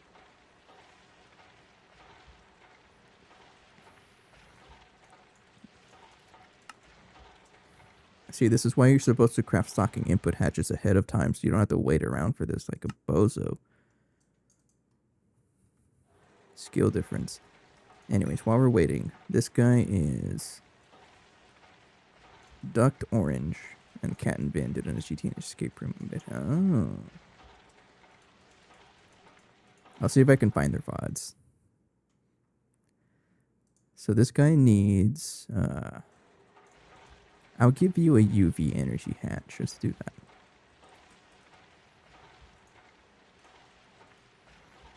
Right there. Which means you need a transformer. Right there. That is the right transformer, right? Yeah. Stepping down from UHV to UV. Uh-huh.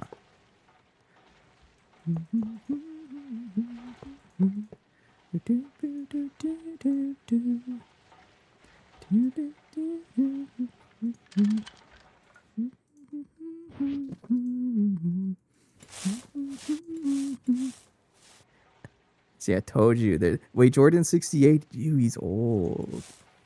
And the dude still shreds in the keyboards. He's crazy. Yeah, Jordan. How do you say his last name? Rudes? I don't know. Yeah, no. Also, a disclaimer: I may sound like a music nerd, but really, I only know Dream Theater. So if you ask me about members of like Coheed and Cambria, I only know Claudio, and that's it. But I'm a big, I wouldn't say major Dream Theater stan, but I'm a pretty big fan of them. By far, my favorite band of all time. They're great. I usually say Rudes also. I guess we're the same. Hurry up. It's almost done. I shouldn't rush my machine so much. Instead, I should spend the time to actually upgrade them, but just got the time for that. I have the time for that. It's priority. Like I run on a priority system. Let's say that. Okay. Thanks for reminding me. I used to listen to a little bit of Spock's Beard, but I forgot about him. I gotta add him to the playlist. There's actually one song I remember liking. Let me see if I can put it on the queue. Spock Beard. That's not how you spell beard. I think it's Hiding Out. Ponle. I think it was this one. I remember liking some of their music. If you're on Spotify, some of their stuff isn't available. Really? I wasn't aware of that. Oh shoot. You think it's a regional thing also? I know I've seen that before. This guy's going to produce I can't say that. T SETI E seaweed. I'm gonna add this to the Quewa, thank you. Or not the Quewa, I'm in my playlist. Thanks for reminding me about Spock's Beard. It's been a while.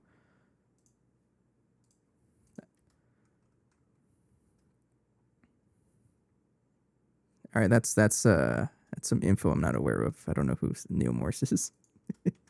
Wait, that name sounds familiar though. Why aren't you built? Muffler hatch, that's why. Oh, no, no. And then you also need a auto taping. All the albums he was. Oh, okay. So diva situation. I don't know if that's the right word to use. Neil was in Transatlantic with Mike Portnoy. If you follow any of the DC, I follow some of them. I know I have a song on my playlist by the Winery Dogs. I think also a Portnoy group that he was in. I think that's really it though.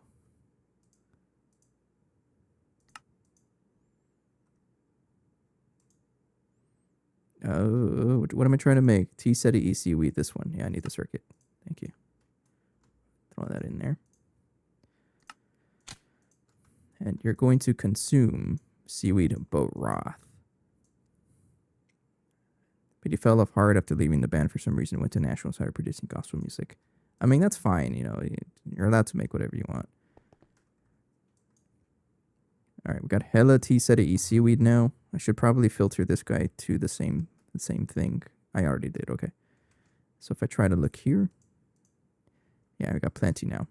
All right, so that's taken care of. Next up is the extractor for this. So I need an extractor. Dissection apparatus. What a cool name for a multi-block. I can't make one. Dang, I forgot how good this band was.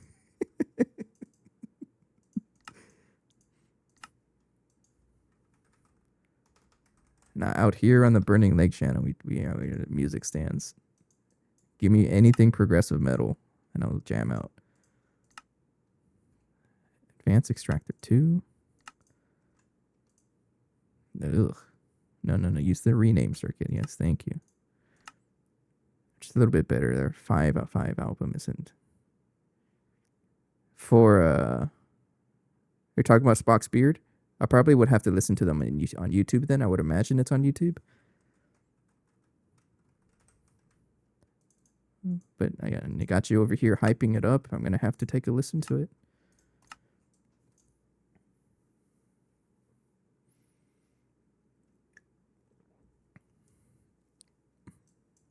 Five album. Are they just copying Coed and Cambria's 4 album? I don't know if that's a bad joke or not.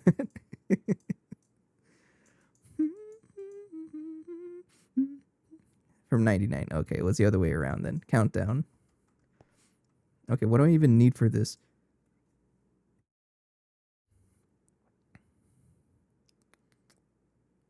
Does it upgrade with item pipe casings? I would, yeah, okay.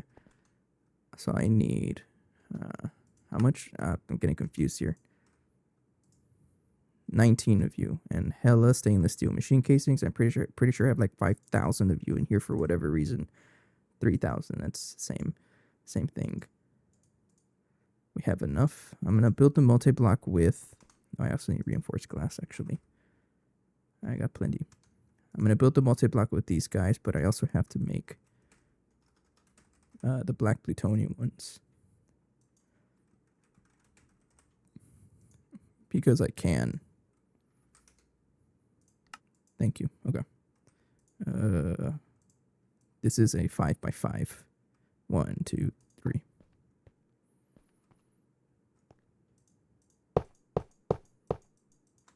Okay.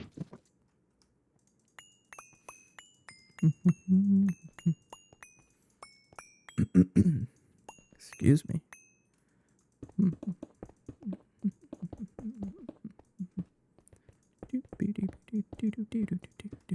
Oops. Misplace. Hi back. I'm Burning Lake.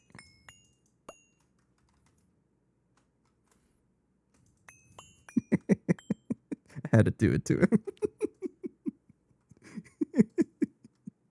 Got him. Oh, it's such a slow recipe. What the heck? Uh, how do I upgrade the heck out of this thing?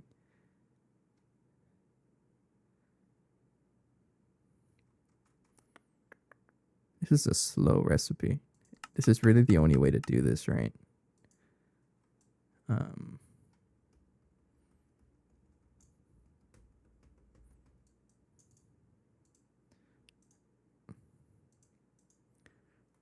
hmm. I mean, I guess I'm gonna have to commit to like really powering this multi-block if I wanted to do anything faster. So, do you accept multi-amp? I doubt it. So, I think what I'm gonna do is I'll give you UHV energy hatch right now,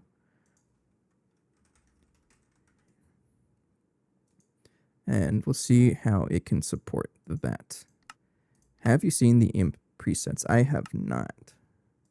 Did they make an announcement?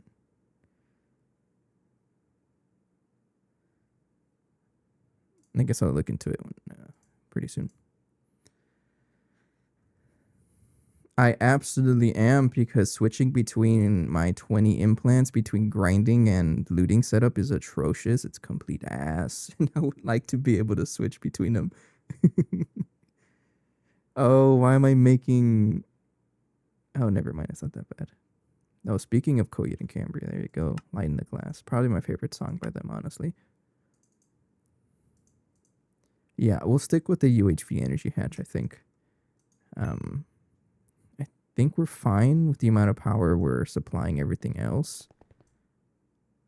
Because if you think about it, most of these machines are CPM, which is not really a lot of power. And we're giving this whole thing 16 amps of UHV. I think we're fine, yeah.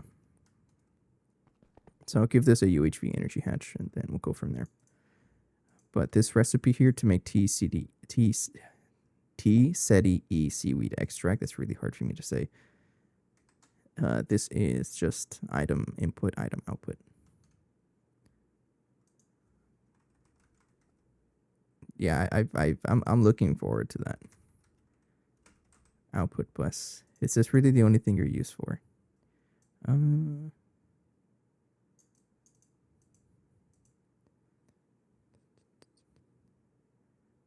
think I'm gonna have a big storage for this, because I don't think we have any other reason to keep the seaweed. Like, yeah, I can make ultimate stew, but I don't think I really care for this.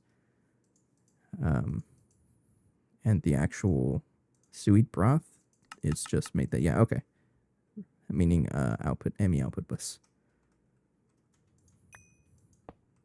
And you need a stocking input.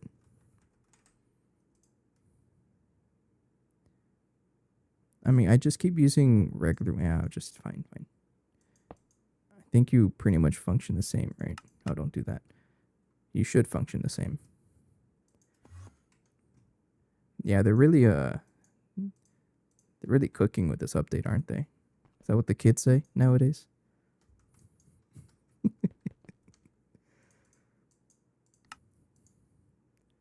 I say kid like I'm like not young. Like I'm reasonably young, I think.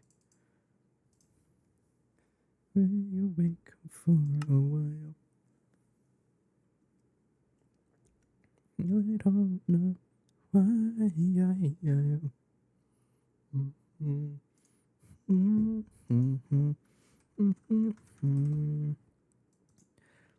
Got between here and the days of it.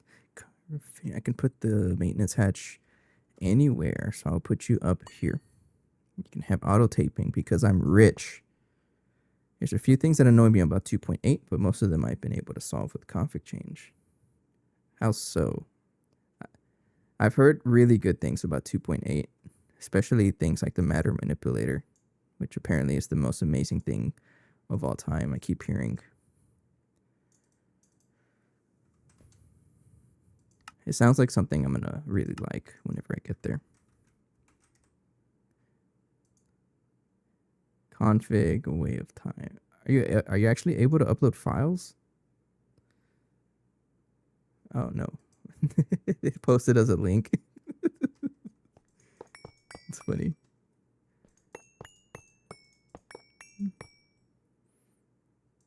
I figure that's funny. Oops, wrong one. Allow potion repair. Oh, I heard about that. They're making the flight potion non-repairable, right? That's gotta be rough. So, but that just means I'm gonna lag the world by making chicken farms. Big ass chicken farms lag the world just to get, flight. I still have my original flight potion in here somewhere. Yeah, GTNH is a lie. Someone told me to rename it to that. It's still there. Completely broken too, right? But it's still there.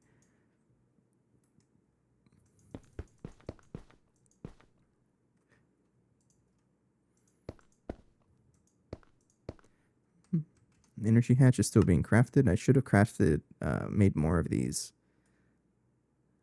like ahead of time, but that's fine. The pylons and elytra. What the heck? There's elytra? Is that part of the backport? That must be part of the backport mod. That's crazy. That's like now, like with all the 2.8 updates with the backporting, people can no longer make the argument that GTNH is in 1.7. You can't tell. Like just throw on a modernity. And like how like looking at this isn't even a 1.7 pack anymore. So people who don't like GTNH cannot make that argument anymore.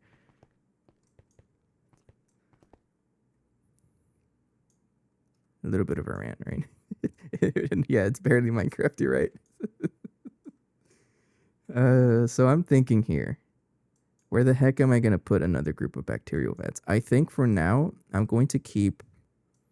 Actually, I can even put it... No, I can't put it there. It won't fit.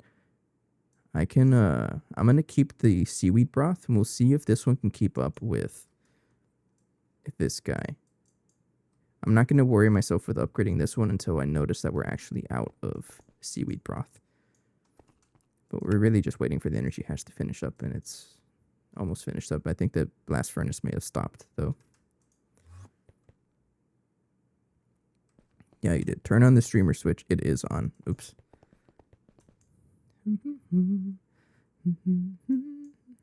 Feels like I've been centrifuging I can't say that. U238 for like 2 days. How much do I have?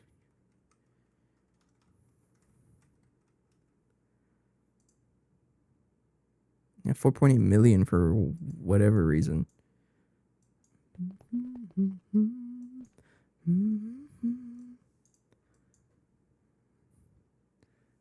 Oh, okay. Got you. Okay, so this is going to take a little bit before I can continue, so I think this is a good time for me to take a small break. So it is. We are past the 2 hours mark. It's been a little bit. I really should stand up and stretch, so I'm going to take a quick break. Let the UHV energy hatch finish crafting, and we should be back. Just give me a couple of minutes. I'll be right back. Thank you.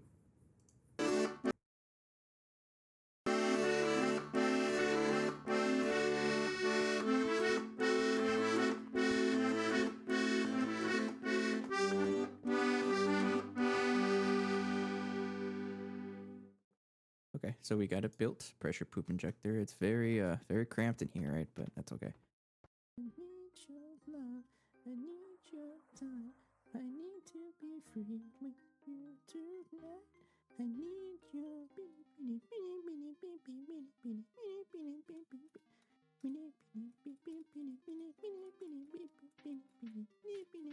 Okay, enough. Fix it. Hello, are you here? Name's Jessica. Jessica? Oh, what the hell was that? It doesn't like it when you say your name. Dude, Everything's... what? Oh, it moved the camera. No, you Turn on the lights. on. Yeah, I did. Hey, stop. I need to see the light. Bruh, In- bruh, in- oh, bruh, oh. move. Oh, there's something there. What is Where? it? Un zapato.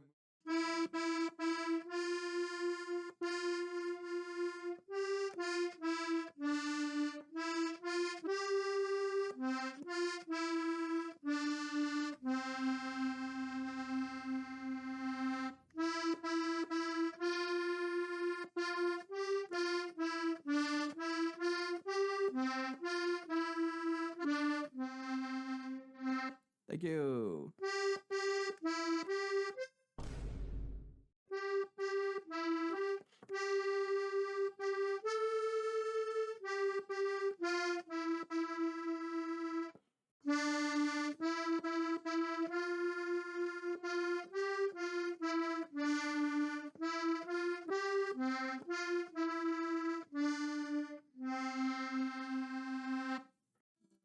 Thank you. I'm getting better, I promise you.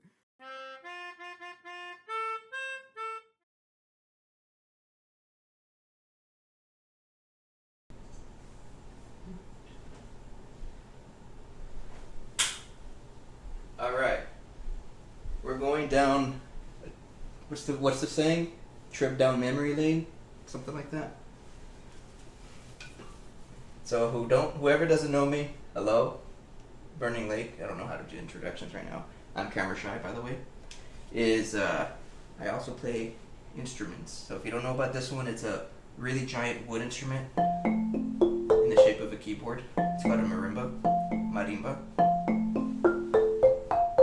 So one of the very first songs that I learned in high school, way back like in 9 years ago or something like that, is called Fry. It's just an exercise song.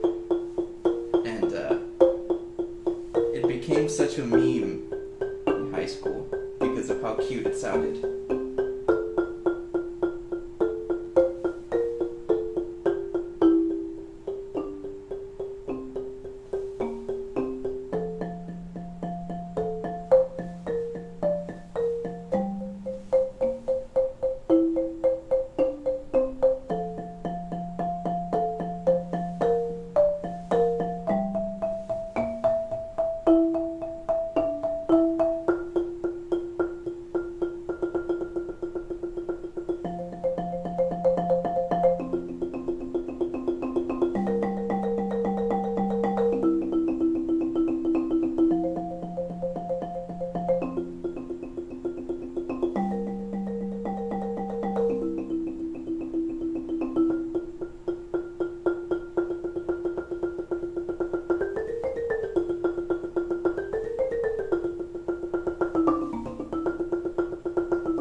Good times.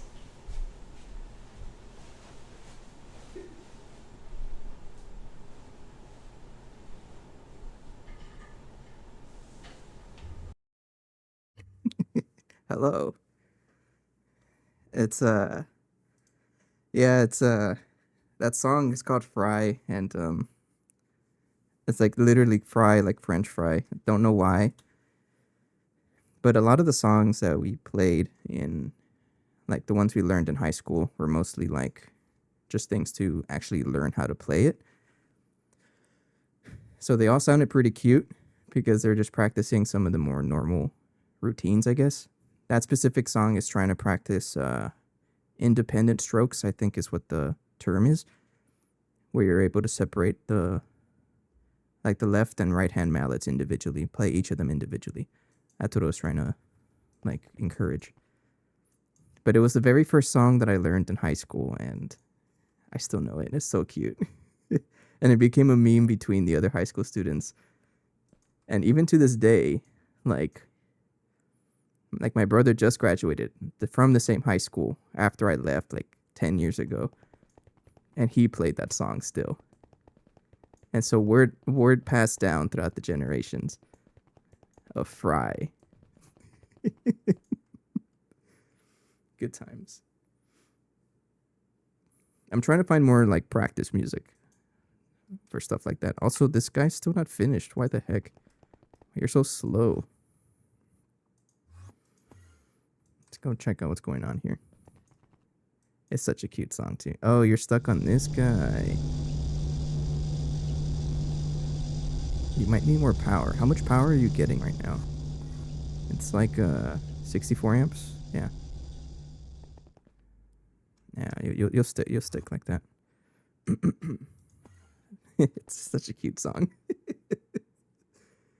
I need to order more music because I don't know if you saw it, but on the camera, it's actually a music stand right there, and I do have a piece like a song, but it's like the most difficult song I've ever played, and I can only play like 2 pages. It's difficult.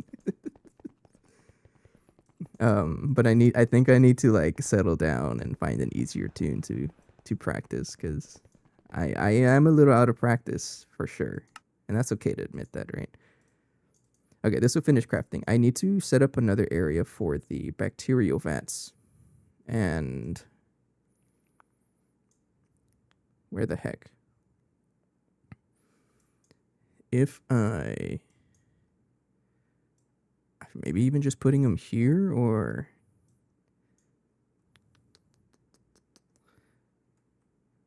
maybe even back here, honestly.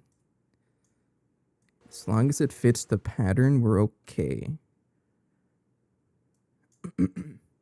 Yeah, like again, it's been 10 years since I played that instrument, and I only picked up this instrument like 2-3 months ago. After 10 years, so it's like it's been a while. I'm very out of practice, but I'm trying to get back into it slowly but surely.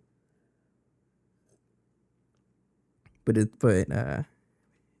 it's like learning how to ride a bike, right? I just don't forget how to do certain things. Okay, I think what I'm going to do is expand. Which way do I expand? Which side is longer? What do you think is longer? This one's longer, right? I mean, I don't think it really matters to keep it symmetrical. Like, I have a lot of space here, but everything past this line over here is not following the standards that I have set for the machines. Over here, it's kind of like broken up into a bunch of random things, and it doesn't really fit the pattern. So I think what I'm going to do is, I think I'll add it over here. Yeah. So I need a space for the bacterial vats, is what I'm trying to say.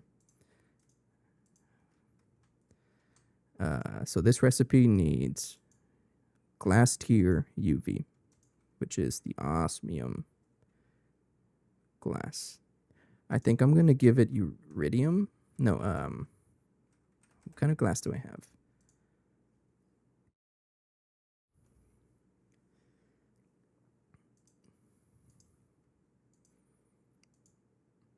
No, it looks like osmium is the best one I have. Okay. So each bacterial vat needs 32. So 32 times 4 is 128. That should be enough with wall sharing. Yeah, rest in peace, 1,024 osmium. Yep. I'm going to put this over here. And also, we need to give this multiple of this. I think it's 6 for osmium glass. Right there, then right here. Is it 1, 2, 3, 4, 5, 6, 7? No, it's one more over here. Like that, right? Let me double check over here. I forget. Yeah, okay.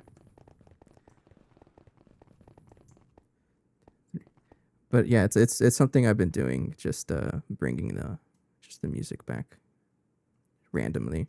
I don't really plan for it. It's just like it gives me an extra excuse to take a break, stretch my legs, especially because I actually did turn off the in-roll ads, because I had ad breaks before, but they were kind of tricky to work around. Like, they kind of forced the break, and sometimes that's not always the case. You know, I can't really, not really able to do that sometimes. So I took off those, but now I kind of go overboard, and before I know it, 2 hours have passed and I haven't taken a break. You really should be taking breaks. This guy's crafting in the fluid solidifier. This guy over here. Oh no, you're up here.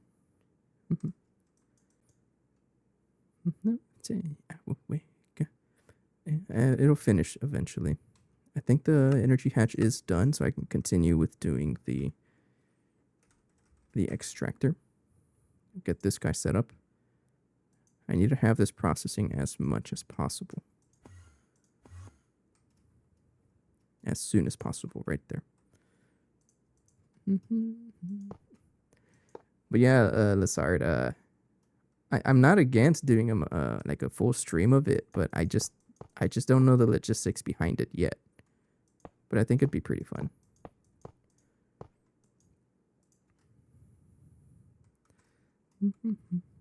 Your UHV, this is UHV cable.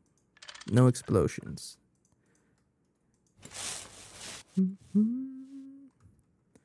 Someday I will wake up and everything has changed. Until then I will dream. Alright, you're pretty much good to go now. You have auto maintenance. And alright, so this guy is going to be basically just consuming all of this seaweed. There we go, enjoy. We have a good amount of it.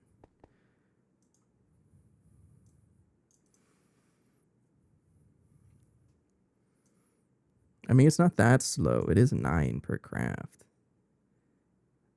Let me stop this. I actually have to store this on a... Well, because all of this is going to be turned into the seaweed extract, I'm going to use a thick cell.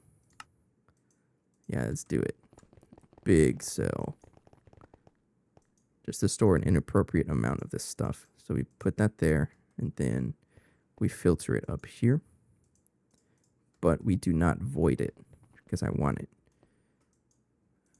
I don't need to void it, because I don't think we're going to back up anywhere else, because of how we have the stuff set up. Okay, turn on. Okay, so now we have basically everything ready. And then the next step is to actually set up the bacterial vats. Oh, wow, we actually got here.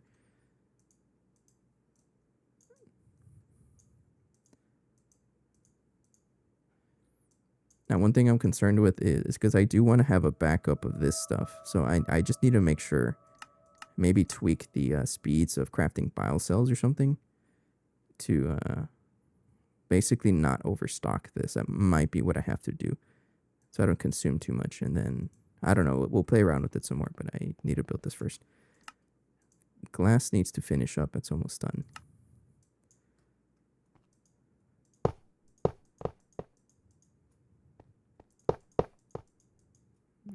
Just build that like this. There's always something else to do. That's like the big lesson with GT&H, you know, is there's always something else to do. So I think what I'm going to do is expand this by just a little bit. For that, I need my wood axe.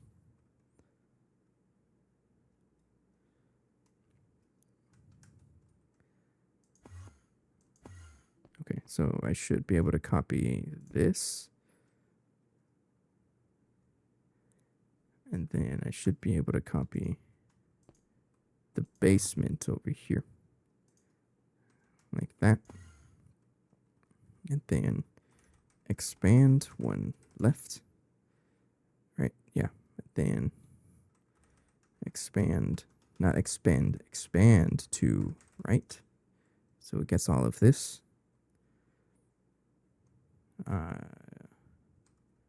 Yeah, and then I'll move it like, I don't know, 10, or just do 10 blocks. Move 10. Like that. I didn't rip off anything, right? Nope. Oh, okay, no.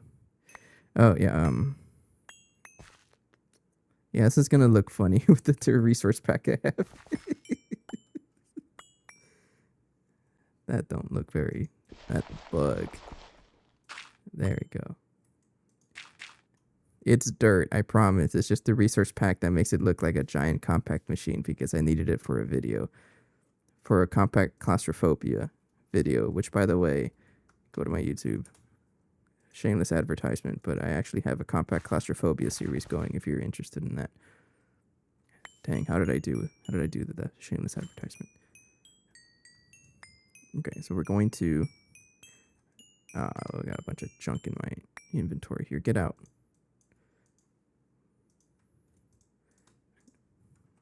Need some lave. And then set hand 12. There we go. Do the same thing over here. I saw that.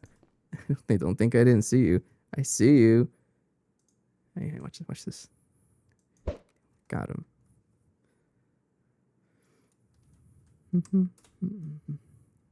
There.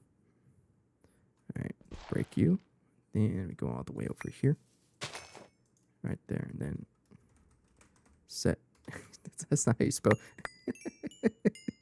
That's not how you spell air.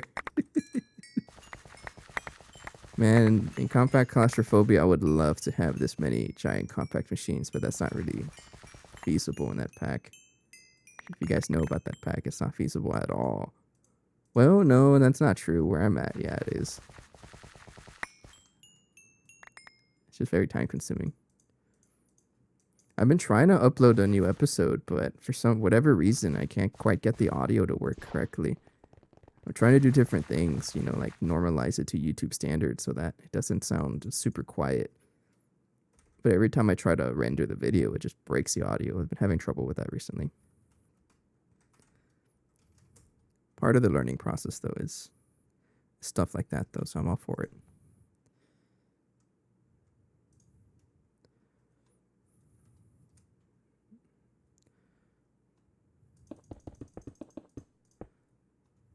Okay, get some dirt. That's dirt, I promise. And then get you guys over here.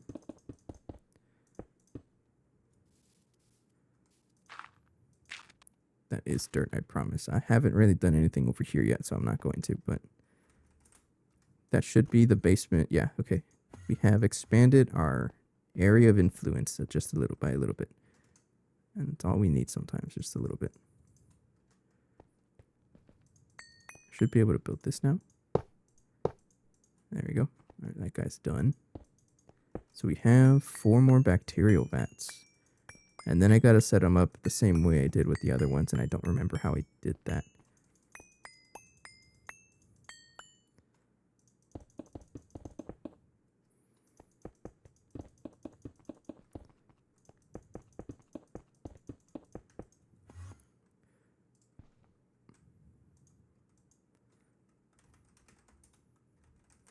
Okay. I don't need this anymore. I can put these guys away. Okay.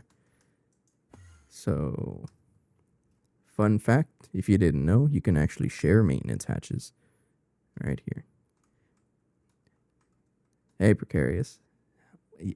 Getting pretty close, actually. Look at this. I'm doing rich boy activity. Oh, actually, no. Rich boy activities would be to use a maintenance hatch for every separate bacterial vat, but you can actually share maintenance hatches in 2.7. But we're getting close to being rich because we have all of this stuff automated now. So we have biocells being produced over here. Over here. Oh, actually, it's not being produced for whatever reason. We don't have a cosmic neutronium because I think it's trying to use up all the nuggets. So it's going to take a while before we actually get to the ingots. That's fine, though. I'll wait for that.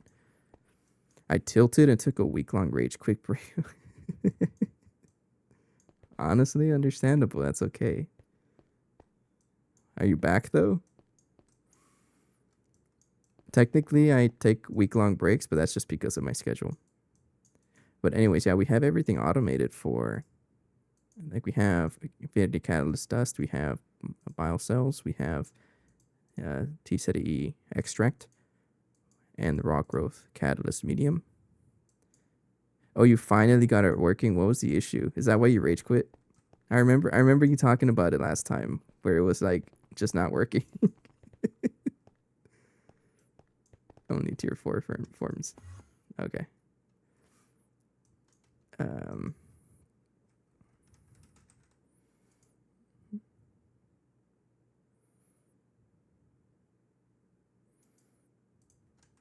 We're gonna give them all a radio hatch share right here. Give this a muffler because you're loud as heck. You already have one?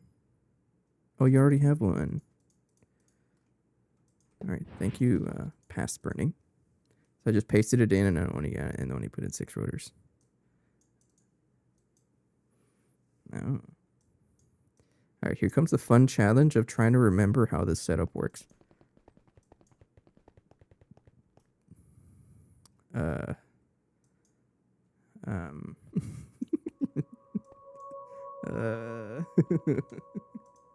Who did this? I'm gonna need a super tank 1. Crazy, we actually have everything ready. I need 4 regular fluid tanks.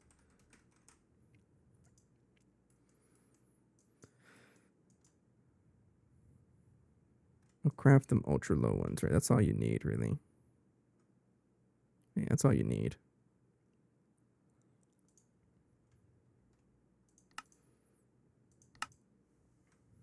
Tier 4 is 8 rotors. That's actually what scales it. Okay.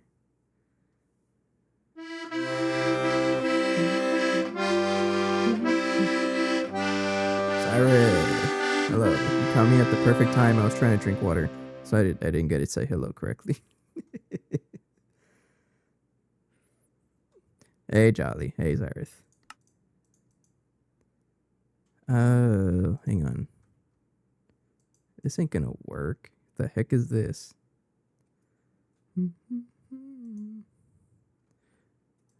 If I try to make the other pattern, low voltage fluid tank, this needs pumps. I'd rather do this, honestly. Yeah.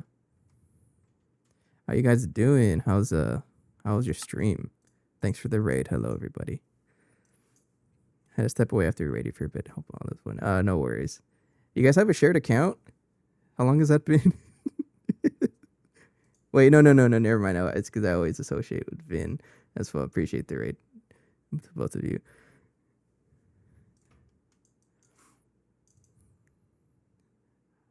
Usually I just associate both of you as the same person.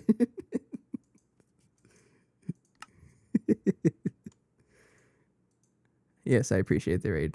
I got raided again, so stream was good. We were finishing up on our bot and going to be moving back over to the Java side of things soonish. What do you mean by bot? What do you mean by bot?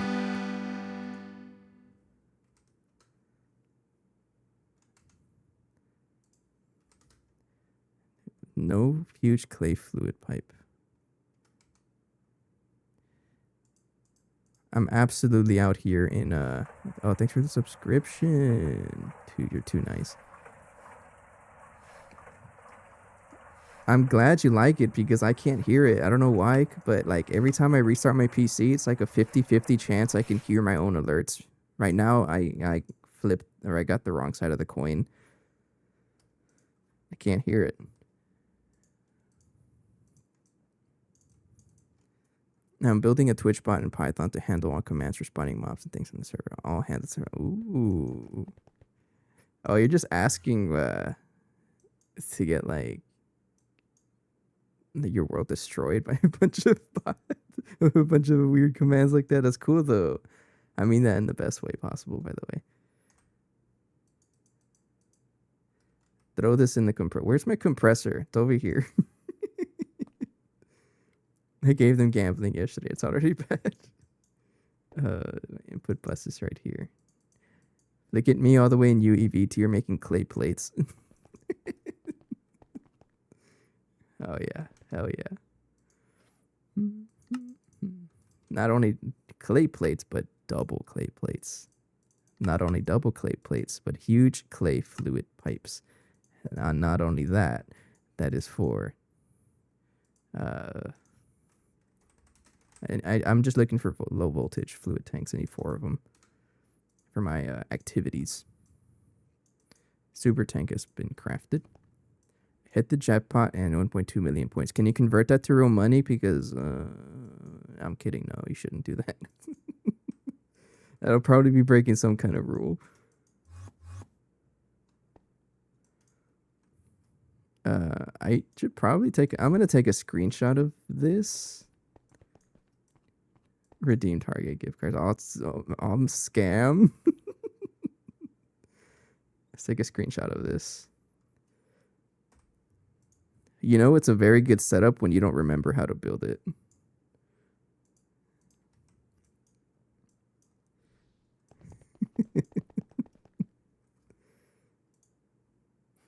Okay, how the heck do I even build this thing?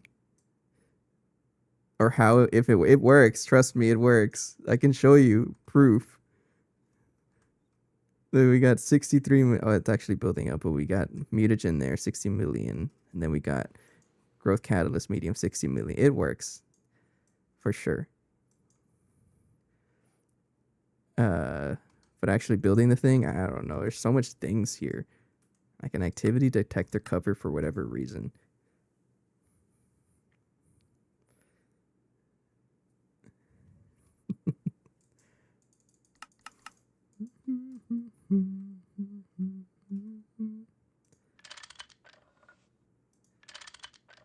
soon TM. I'm sorry, I need to learn about. I don't know what that means. Have you heard about the good news lately?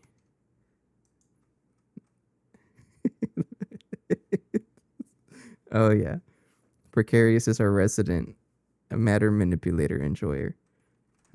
Not one stream goes by without mentioning the matter manipulator.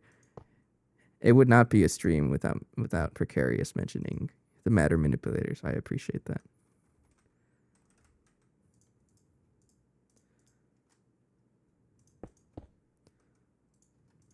So, actually, let me pick this up before I forget about it. Thank you. That goes inside like that. You also need a little bit of redstone control. Right there. It's a toss-up between MM and Angelica for best quality of life mod on GTNH. Honestly valid. How much power should I give this? I think for the sake of time, I'll give it UV just to start it up. Because, excuse me, what the heck was that? Because crafting UHV energy hatches it's going to take a while. So I'll give it UV for now. These guys go in the corner. The corners.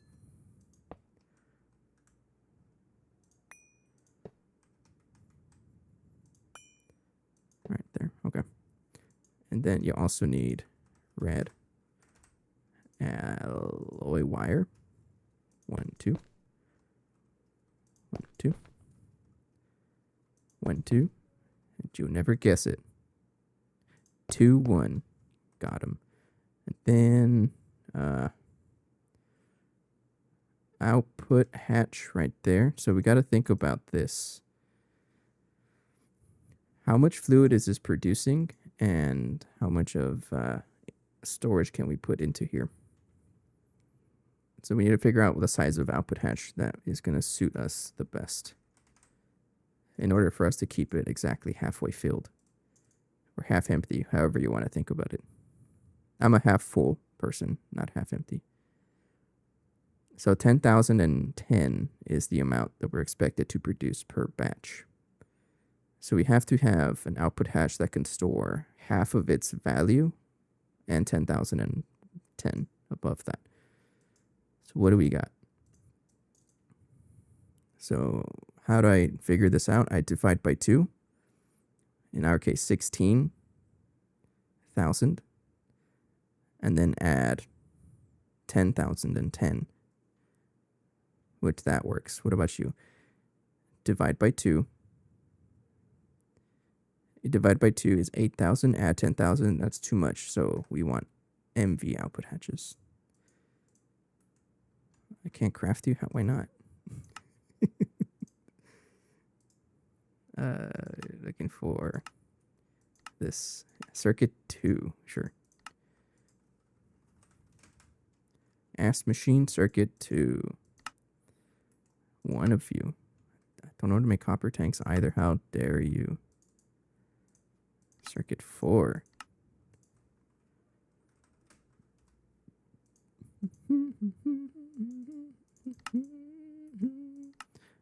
Thank you. We were having a conversation earlier about how GTNH is still getting updated, and it's kind of crazy that it is. In a good way, right? It's so cool that it's still being updated. These guys will go here. How much of... We still have plenty, okay. Right there. And then you go right here. So I want to have some empty cells. Okay, go a whole bunch of you. Have you done the xenoxine grind yet? No. I'm trying to avoid it as long as possible. I'm still trying to get raw biocatalyst medium going. And then from there, I'm probably going to take a break from bacterial vat shenanigans for a while. Actually, no, I think what's next is going to be monitoring for any potential issues, but I think I also want to get the shuttle schematic next. This is our next major goal, trying to get to the next rocketeer. And I think after that, after we get to the mothership, I want to start looking into the next tier of Naquadol fuel. Because right now we're making Mark II. And I don't know what to do about this to get Mark III. I don't really know what to do about it to get Mark III. Something here. Yeah, whatever this is.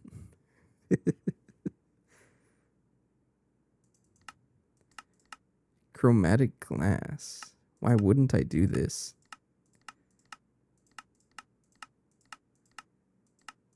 I probably should do this, right? Oh, ew. Well, look, I'll worry about that later. Alright, I'm looking for empty cells, though. That's not how you spell them. Empty cells. I got... Here, you. So I'm looking for biocatalyst. And I want 64 and split them up between each one. So 16 each. There you go. Thank you. Just like that. So now each one has half filled.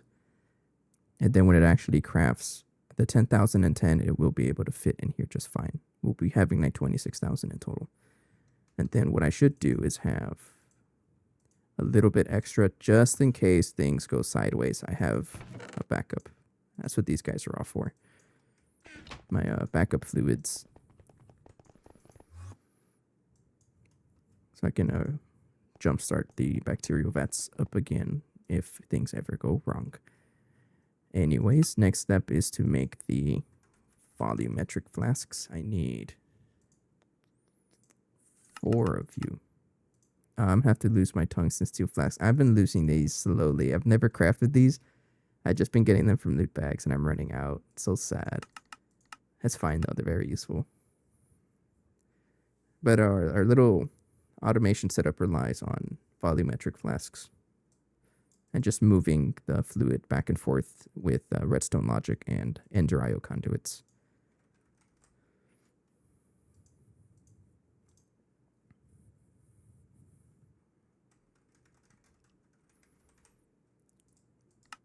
Hurry up.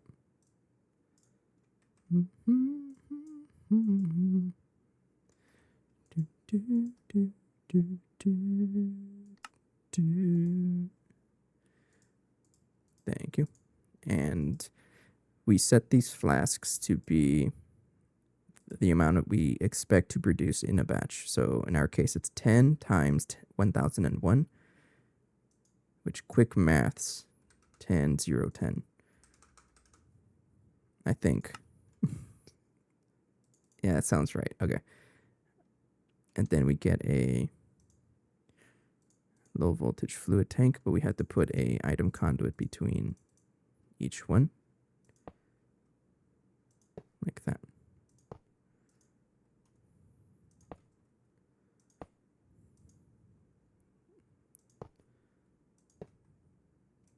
Okay. And then I'm going to conduit probe on the other side because I don't want to do this all over again. It's a lot easier than having to think about it. But they all should be set up the exact same way. So that's a push and pull extract green, insert brown, and the one on the bottom is going to be opposite.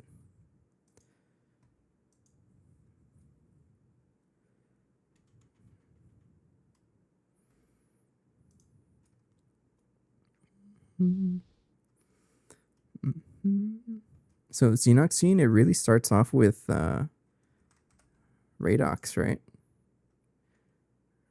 Or like something from trees, I think. Yeah, Barnard to see wood.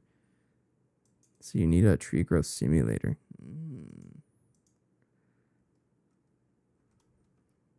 I'm gonna have to get there eventually because I know we need Radox for stuff. I don't know how far eventually is though. All right, Super Tank is on me. Super Tank goes right under the interface, right there. And then I used like I was using Gregtech pipes to move the fluids back into here, but I think I'm just gonna use fluid conduits. It doesn't really matter. They're a lot more easier to set up. And all these guys do is extract active, always active, and they take the fluid out, put it back into into our storage. And you go insert.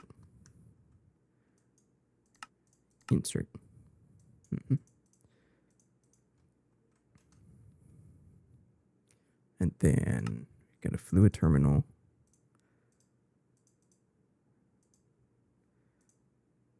Oh, that's the wrong fluid. I'm looking for biocatalyst. This stuff here. Thank you. And I will put one there. I messed up already. Right here. Yes, thank you. Right there. I want it to be hanging out in the fluid tank. And you'll notice that it's not going to move until we give it a signal. And this signal is given by the activity detector, which tells the machine to push the item out into here. Pick up this amount, which is going to like refill back up to 16,000 whenever the recipe finishes. And then so we don't mess it up, it's going to push out only when the recipe finishes. So that's how the redstone control works. It's pretty simple, I think. So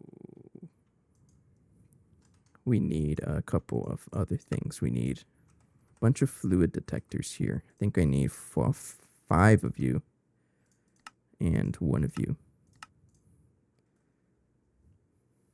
And you also need a stocking input bus. I'll give you advanced ones because I can. You guys are right here, I think, right?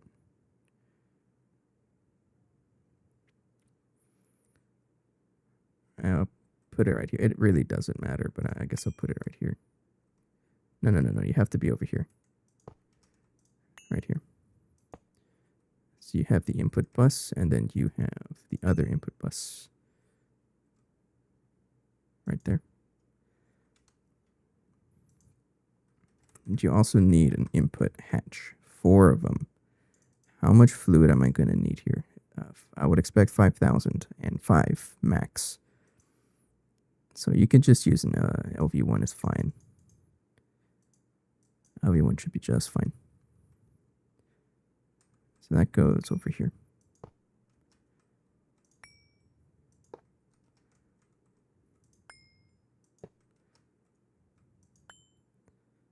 Like that. Fluid detectors. Already. That one goes there. And then we're going to fluid threshold of... this is where I need to go back and forth because I don't have a way to save this stuff. This one is 63 million normal mode. And it's going to turn off that redstone thing.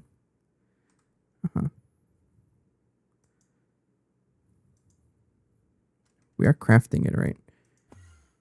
Yeah, okay. So I will tell this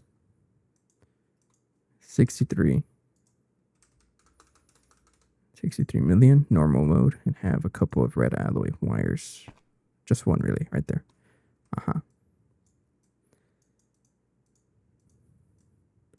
And then wireless fluid detector cover on each one.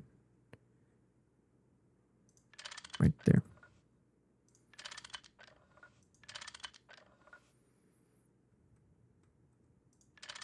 And then one down there. So this guy is going to have also 63. No, over here. 63. Like that. And then the other thing I'm going to need are the redstone receiver. 5 of you. Also going to want a redstone transmitter, external, and a frame box. Black steel just works fine, and a lamp.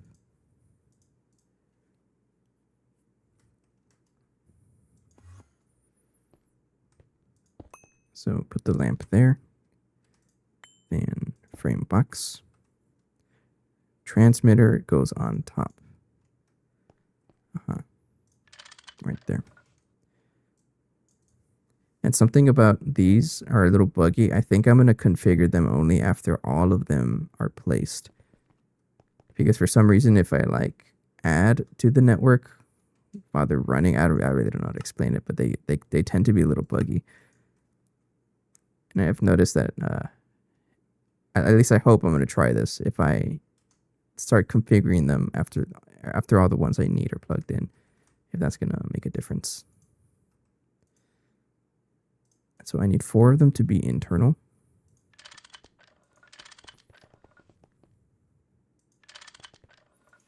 And then this external one is over here just to tell my redstone lamp that it is active.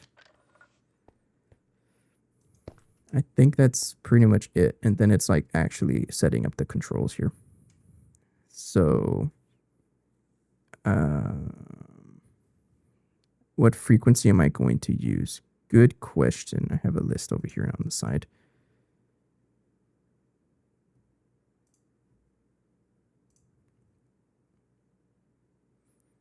We can do 1900.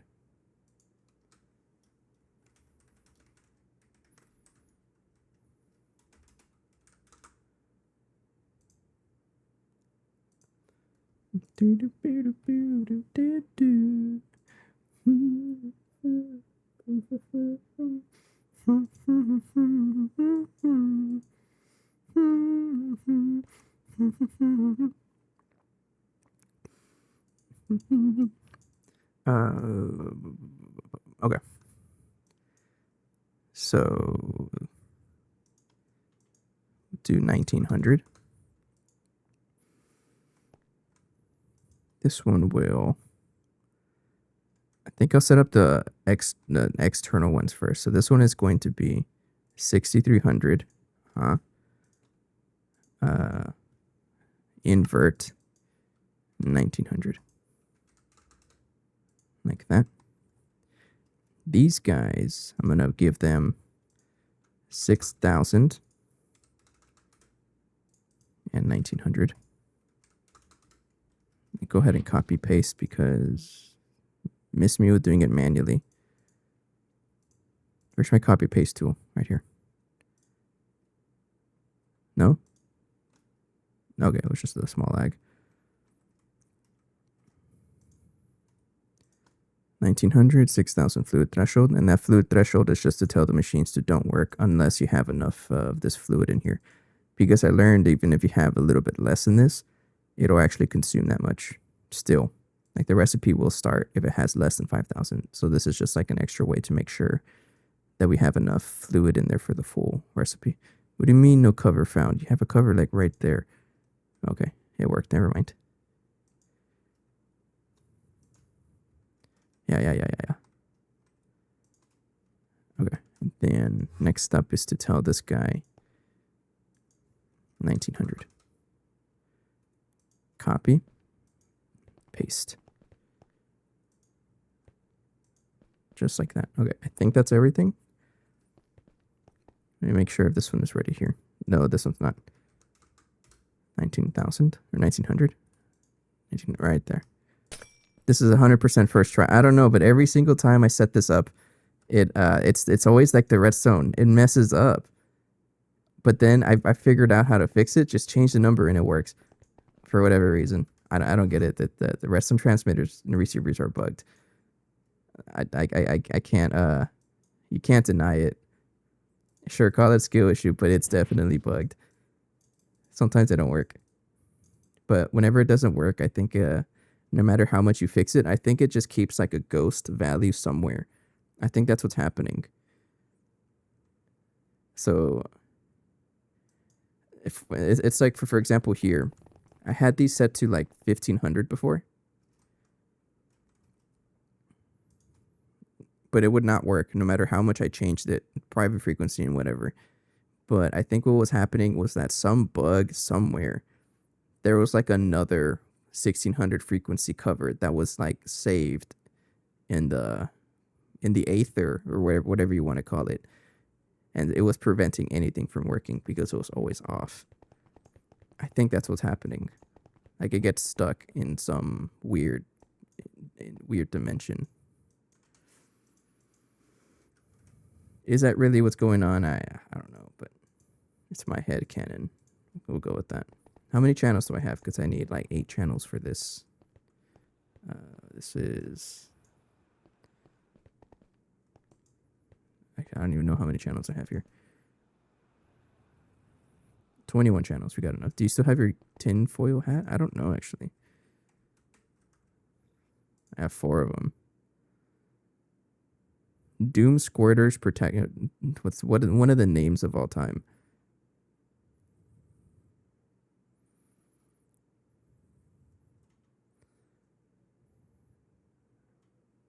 What does it mean by other strange powers? What does this do? I've never actually put it on.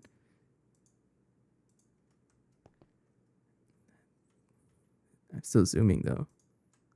Oh, but no, I want the night vision.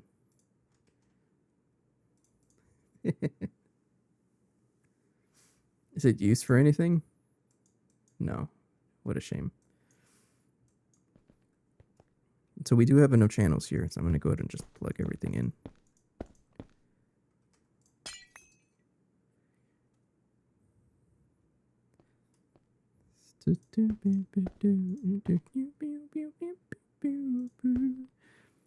Alright, we have one here. Give this a storage bus.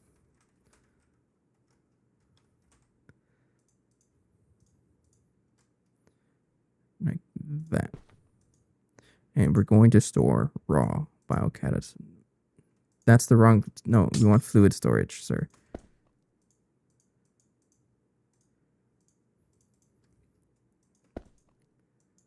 Right there. Okay. And then we have some exports. Just a couple of you, and I think that's pretty much it.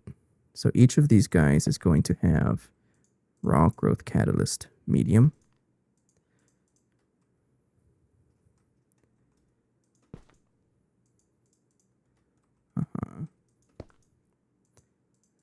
Okay.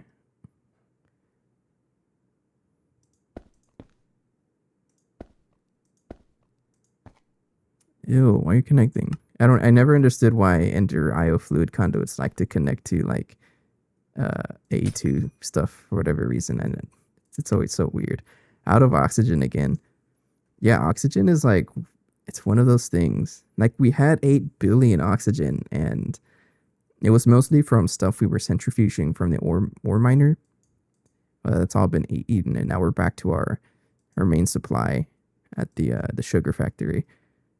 But it's still pretty funny though that we completely drained out that much oxygen.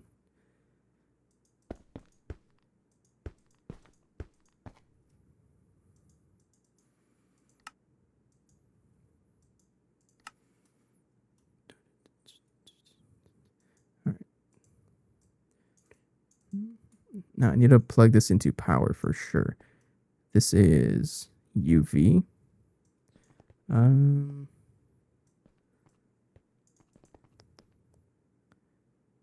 I'll use superconductor wires.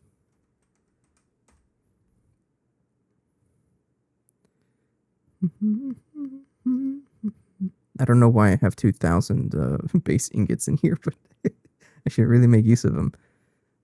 All right, fine. Stick with do 30 for now. My passive area is woefully inadequate. I mean, have you seen ours? I mean, it's a work in progress. It's actually pretty impressive with how much I've done in terms of me, right? Because yeah, I haven't really done this. I think what the work I do is impressive. I never upped mine from LUV. I never had one. Pretty much my like pretty much my passive automation stopped at late IV, and then at LUV I decided to just do level maintaining instead. And then now I'm out here UEV, going back to passiving because it's a lot better. I mean, I think level maintaining it does have its like uses, but it's not for me. I don't think so. And I had to learn that. I guess you can say the hard way. And that's okay. That's how you learn, right? Can't be mad at that. Let me double check that everything here is actually set up correctly. Did I say emitters? Maintainers. Thank you. Level maintainers. I'm going to give a couple minutes for this to craft. I'm going to get some water. I'll be right back. Give me 1 second. Got to refill my drinks.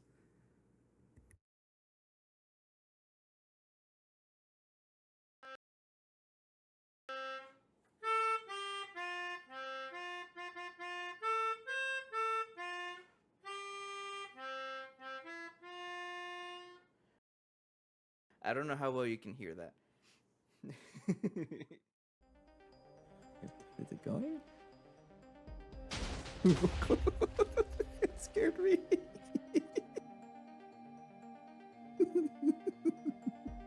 At least Ben survived. Oh no. Oh yeah, that's the whole base. Goodbye.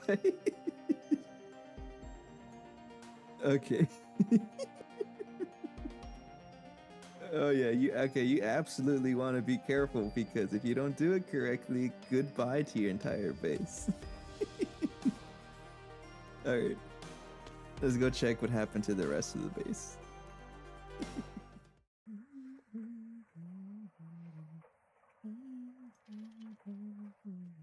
Well, it went through all of that and only gave us 13. What blew up? What blew up? I don't know, but everything blew up. That's fine. It wasn't that expensive. Machine? Lose a machine? What does that mean? Lose Multiple a machine machines blew up. It's okay.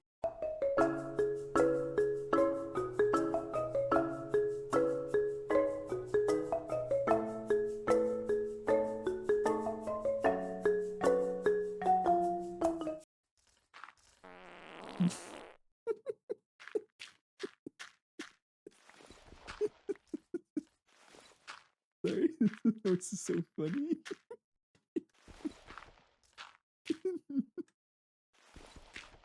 I don't know how well that's gonna come out in the audio, but oh man, that's funny.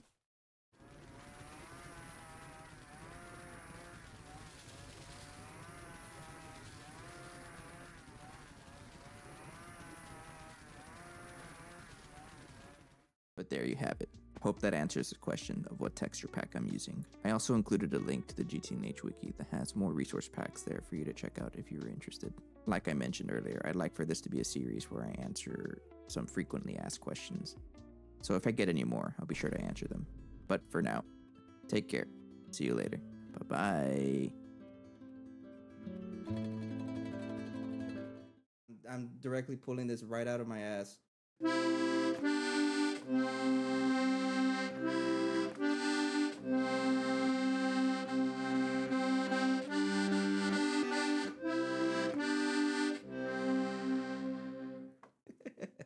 He does look kind of constipated. It's 'cause, like, I'm standing up straight. Okay, first go to the left, and then you see a board, and I guess we only have one guy level. So we're doing that one.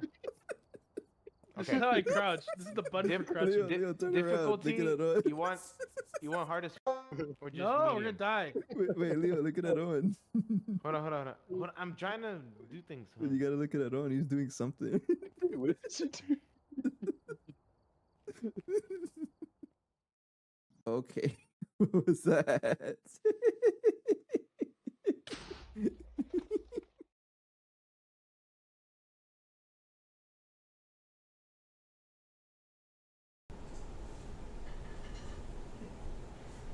Obligatory music break. I'm probably gonna get a noise complaint, but I also play accordion if you guys didn't know. It's been a while since I played it though.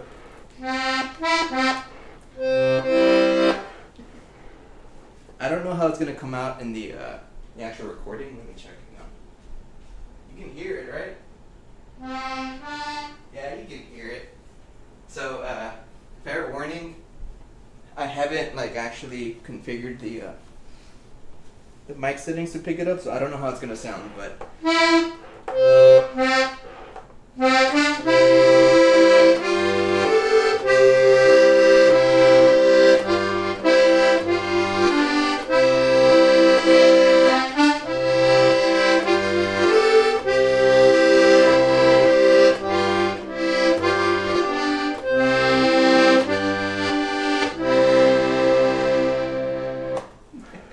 sneak peek, a teaser if you will.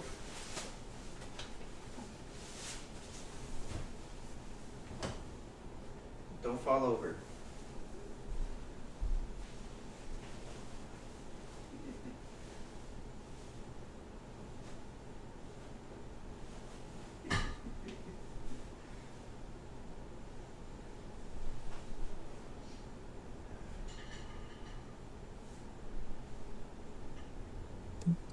That thing's gonna fall over, absolutely. How do you have room for I don't. That's the thing.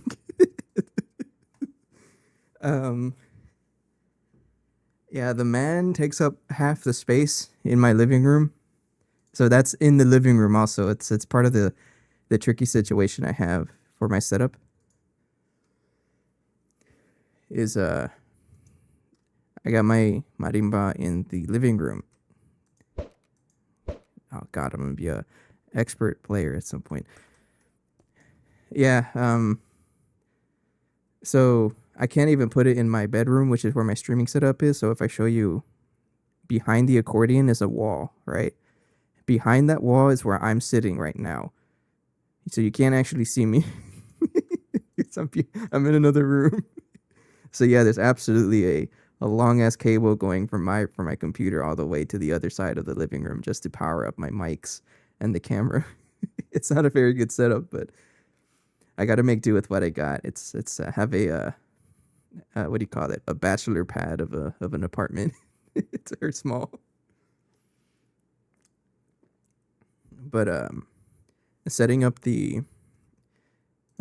all of this stuff is pretty much convinced me that I need to get a bigger space. Absolutely. So I'm already like considering, like I will be moving out. My lease ends in April, so I have until then to find somewhere else to live. Minimum, I need 2 bedrooms. One to sleep in, of course, because you gotta sleep. And then the other one for all my streaming stuff. I need a room that's big enough to fit the marimba, all my instruments, and my streaming setup. Just make the marimba double as your bed frame. No, I refuse. That thing's too expensive.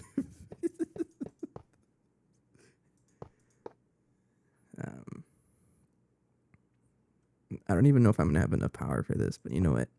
One way to find out. You're UV, right? We're gonna stick to UV for now. If I need to upgrade it, then I will know about that when I set this up.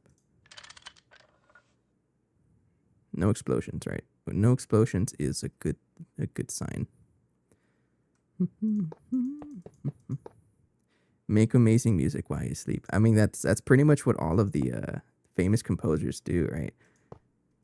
They're either on something or they're asleep. And that's how they come up with all the music. Maybe that's what I need to do. I don't think I'll have enough these cables. Let's make a couple more.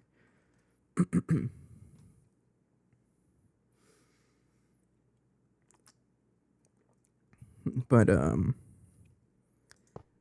another yeah, no, absolutely not. I agree. So another reason why I want my own space is soundproofing. Because right now I don't really have a good way to soundproof, and it's like my apartment complex is a little strict with adding stuff to it. So rest in peace my security deposit if I add like nails to stuff to hang up pads and stuff. And it's also a little pricey, and I'm not in a position where I can like freely spend money just yet. We'll get there eventually, right? But got to pay off my car first. But having my own room is gonna really let me have like the freedom of modifying it, and I think that's what I really need.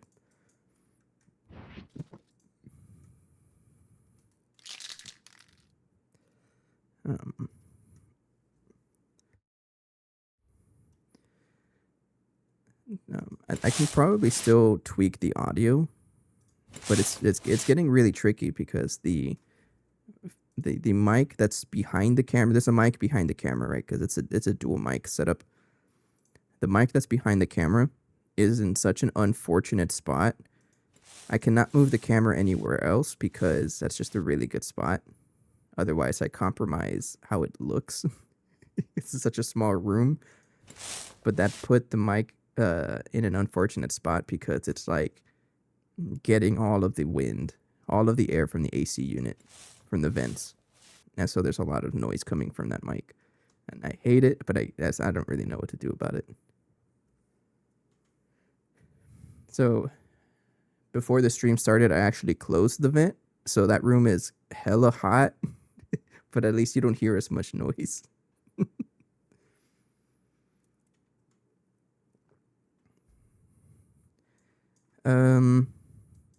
So it does have a filter. I have a windscreen. It did help actually. The windscreen helps a lot, but I don't know about a pop filter. I think it's a little overkill for those kinds of mics, and I feel like it's gonna hurt the sound quality too much. Marimbas are really tricky instruments to record because it's such a huge instrument, it's such a huge range that like you basically need two mics. Okay, everything here is set up. Let me just make sure everything is actually here. No, we don't have everything set up because we have to give this something. So I think from my research was that most like professional recorders, they have 3, where they have 2 of them like I do above the instrument, and they have 1 below the resonators to capture the warmth. My instrument does not have resonators. I gotta practice marimba. It was a compromise I made in order to have all 5 octaves and be within budgets. So I don't need a third one because there's no resonators.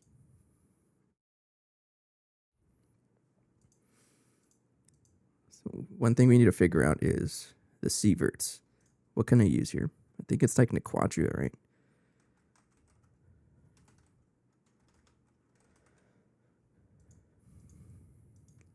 But that's what I saw from my research was most people recommended 3 or maybe even 4, but 3 is recommended because you don't really need another one for the upper keys because those don't have as much resonance. It's the lower ones that do.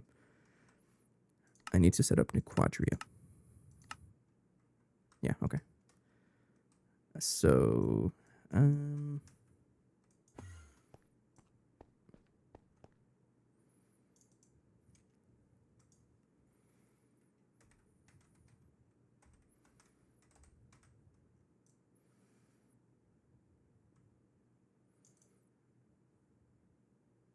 that's so much Nequadria.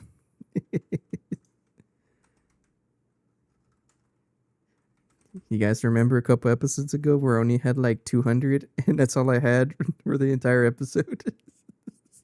Now we have 500,000, almost 550,000. That's so good. A bunch of piles here. So I need to figure out a way to actually turn this into hot ingots. Can I turn this directly into a fluid? I highly doubt it.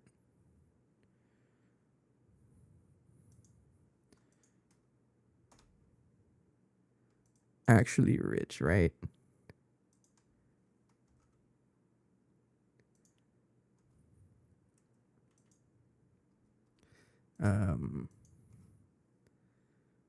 Storage UTH had a yeah.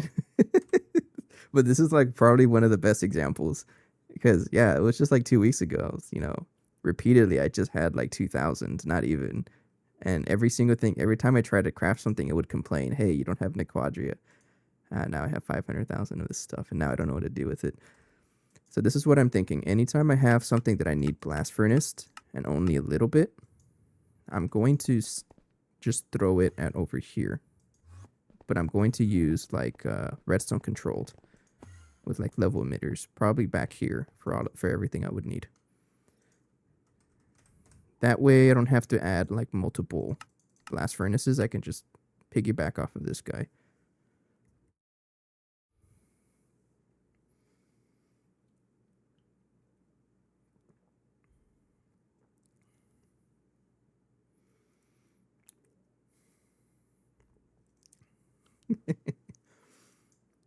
GTNA's challenge turned one Stargate into 50,000. Imagine.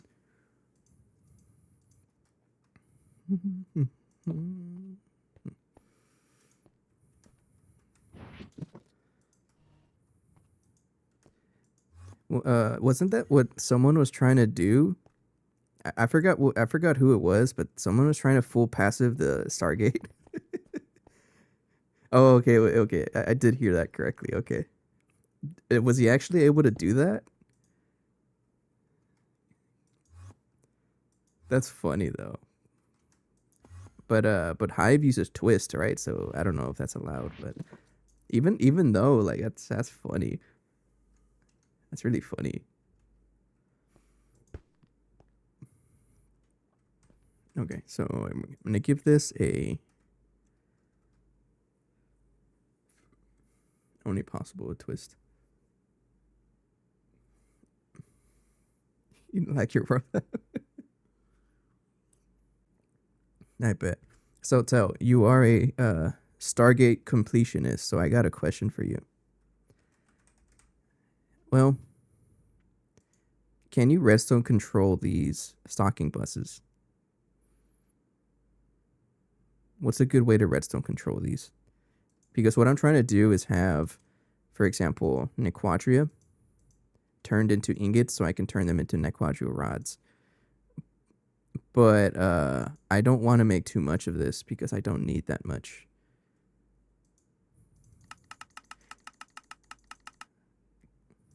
Subnet it and let it back up.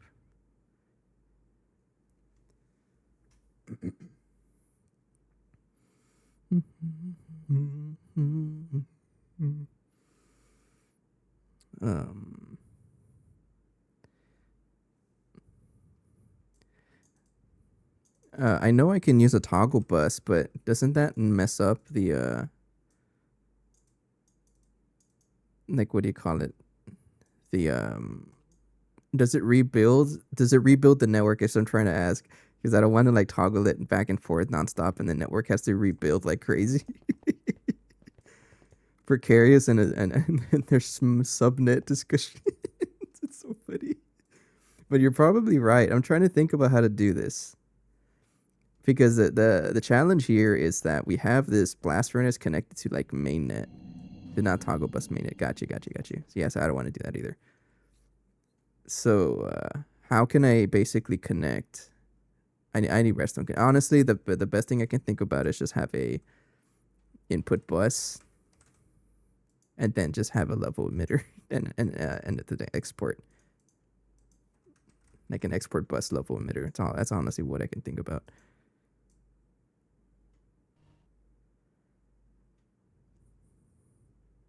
I think it's storage.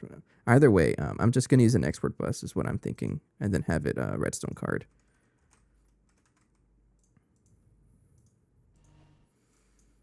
and a level emitter. So all I'm trying to do is just have the I need an item. And this is also I can hijack the blast furnace. So I'm going to have this guy right here. Yeah, I'm not going to rely on that because I'm a little scared.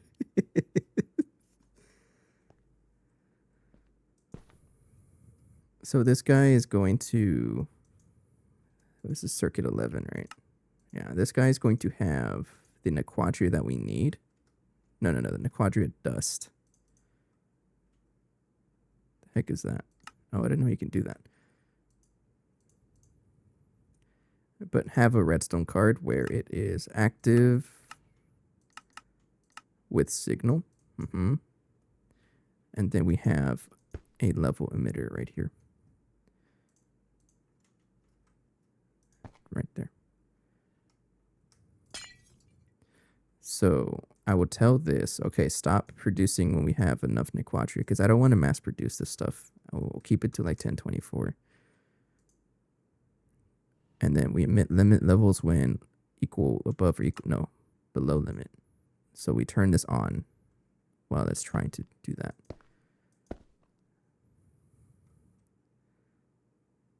Like that. I don't like this, so I'm going to recolor it. It's my spray can. Completely unnecessary to do it like this, but I'm going to recolor it. It does take down the mainnet. Okay, yeah, I'm not going to use toggle buses, but the idea here is that it's going to keep putting the Nequadria dust in here, and I can give it acceleration cards, because why not? But whenever it recognizes that we have enough Nequadria in here, it'll stop outputting and then just won't do anything else after that.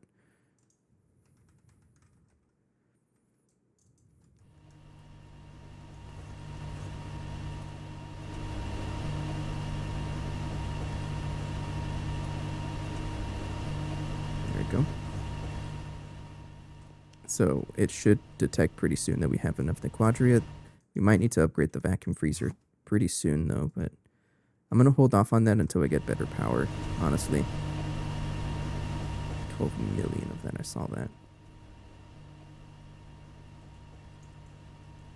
Yeah, it's kind of, it's crafting a lot, and you know what, that's okay. I don't mind. Okay, it's absolutely, you're the issue.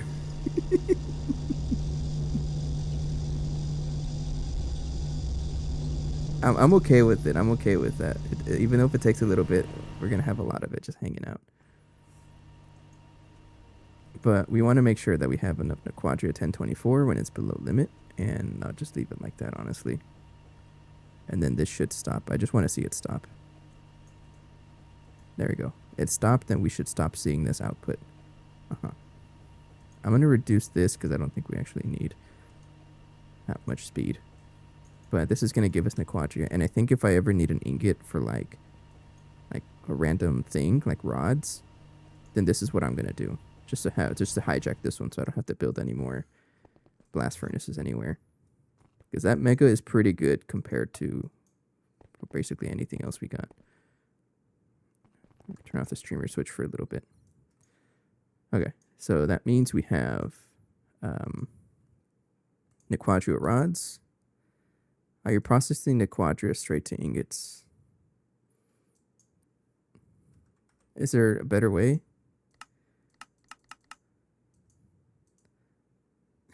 Don't tell me there's a better way.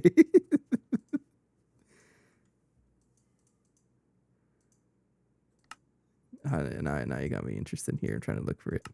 I know I can use the Nequadria sulfate, but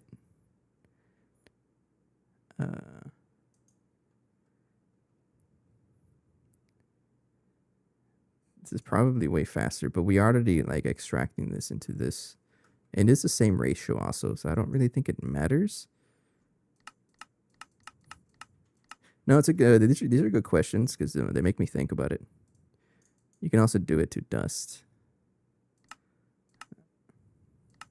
Okay, I think we're gonna keep it like how I have it. It's just because I'm used to it. But But you save some power if you ingot it. Okay. Oh. Yeah, I convert it to dust and I store the dust. I like to have things in dust form. So in order to make the rod, I just need a simple extruder. Yes, I'm going to use a single block because I can. I need a casting form. I just make this by hand. There. Quick and easy.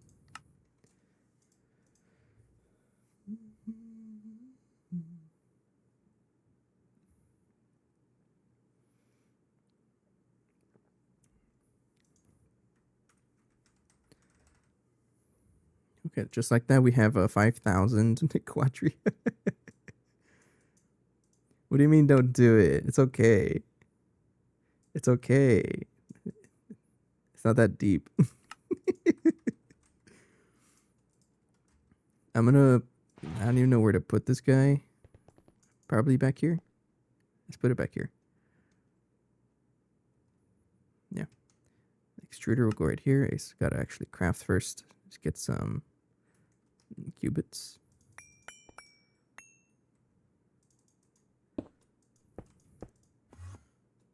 I mean, I'm not gonna make a full extruder multi-block for one recipe. That's not even gonna be used that often.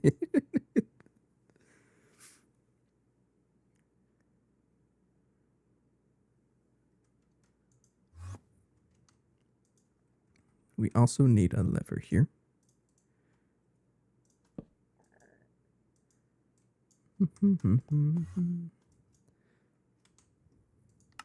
Okay, the extruder is built.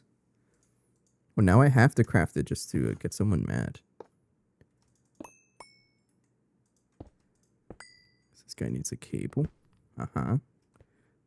Then facade.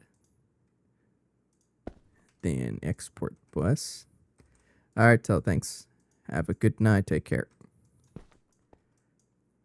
And then you're going to get a quadria ingot right there. You're not even connected to my storage. Hang on. No wonder it's not turning on. Right there.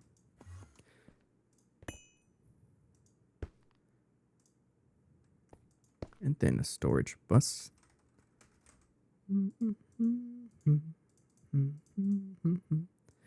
Then wrench it.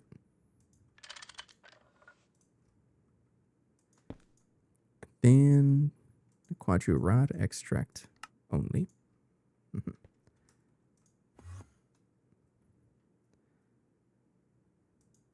Right here.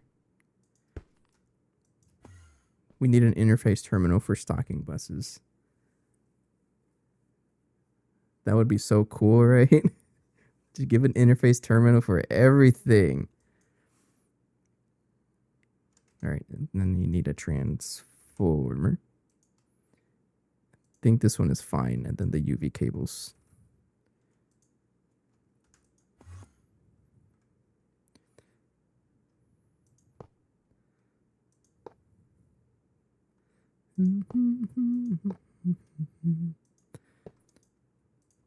Learn to walk and talk on time.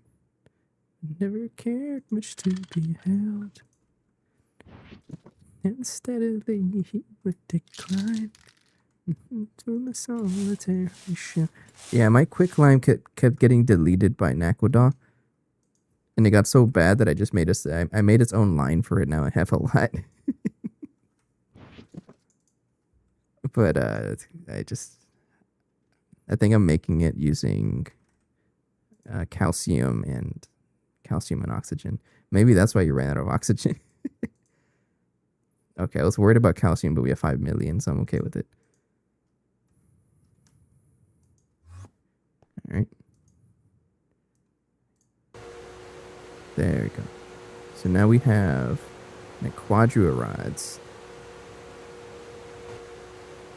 And then the quadrua rods is what gets... That's where the oxygen went. Right here.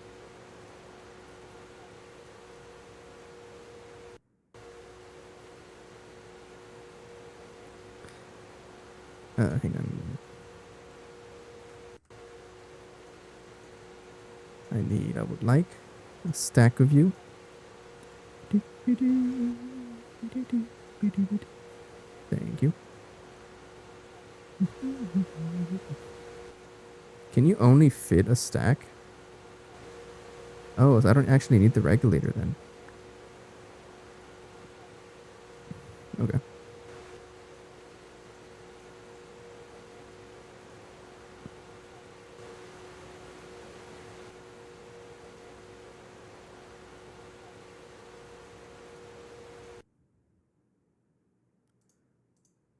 I don't need that. I don't need the filter.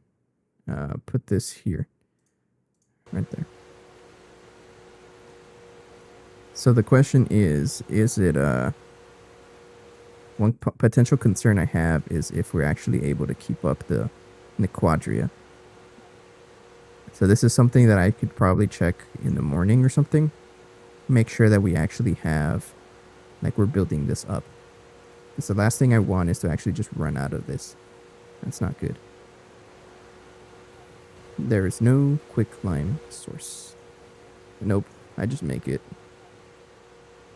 Okay. Everything should be in place except the items, the actual items. So this guy needs that, that, and that. Uh-huh.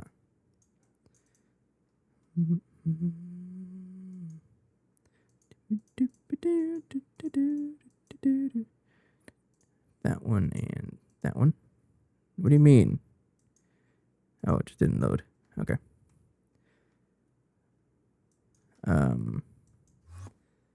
So if I were to turn it on, everything's powered, plugged in just fine. Mm-hmm. Oh, it actually worked. Look at that, first time. Okay, so now I know configure it after you place everything that you think you're going to need.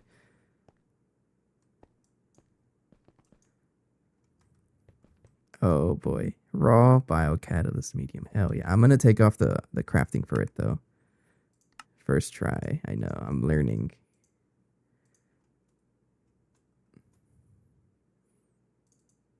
Oh, I thought I duped it. I was weirded out here.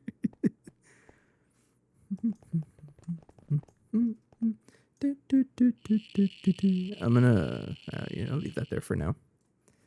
So, really, the main concern I have with the setup like this is that there's no actual check for this redstone here. It's gonna keep trying to push items if it cannot find anything. So this is really my main concern because this stuff we don't produce this fast enough. And let me check the growth catalyst because I think this also uses Naquadah. Enriched Naquadah rod. So if I check enriched Naquadah, I'm not worried about that at all. But Nequadria is a little bit concerning. It's only 500,000, but still a lot.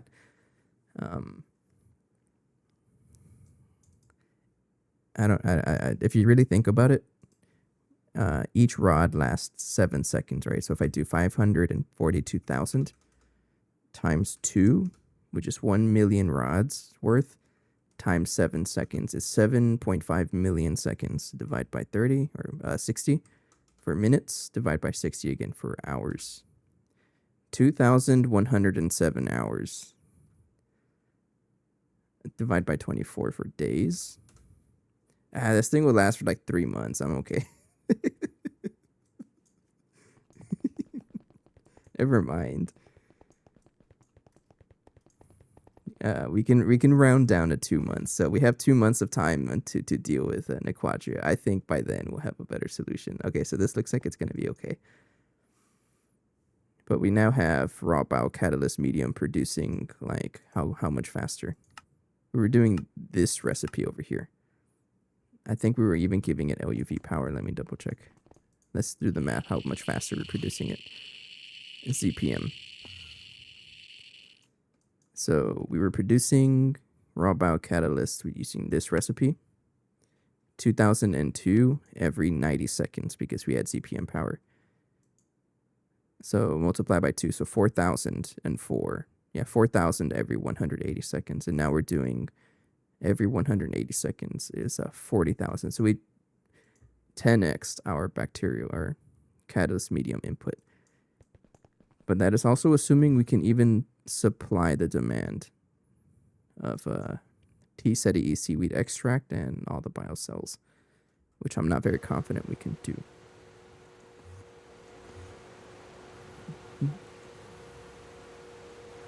No, let's just keep an eye on it. So this looks bad, but again, it's going to fill up to 1010. Everything here should be okay, though. I'll be the first in line. Celebrating the good times. I won't stay mad. We played our parts. But yeah, first try. That's pretty good. Reset my inventory so I don't have to think about it right now. Might be a good time to call it an episode. Call it a night. Because this is a pretty good stopping point. You know how GT&H is. You can play non-stop. There's always something to do. But this is a really good stopping point. We'll let this run. Build up the biocatalyst medium. And then I'll come by in the morning to check on how things are running. Make sure that we can actually support all of the resources. I have a feeling we might not be able to because of the seaweed broth. Seaweed broth is probably something I can do tomorrow because this is still level maintained. But we make so much of this, I'm not actually concerned about it. I may have to do something about this though, because yeah, we don't produce energium from anywhere.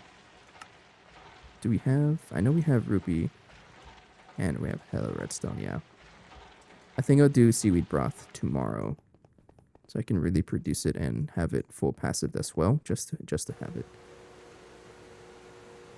But this is a good stopping point. Gonna pick up our biocatalyst medium stores. This guy is the fluid heater here. Why are you not running? Not enough fluid output space is a good problem to have. Yeah, we don't want this to like build too much.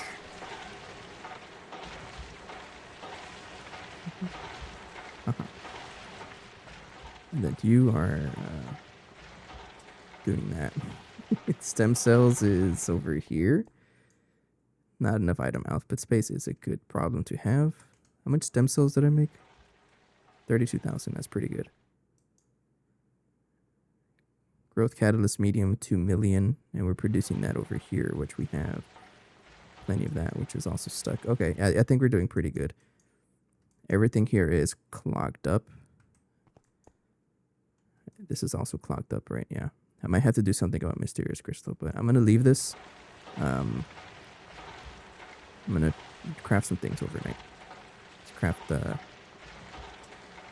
Let's do 10 maintenance hatches at a time. What the heck? I don't even know what you're used for. Am I out of samarium again? No, I have samarium. What are you used for?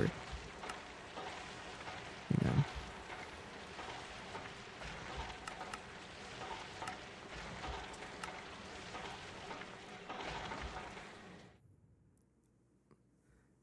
I don't even know what you're used for.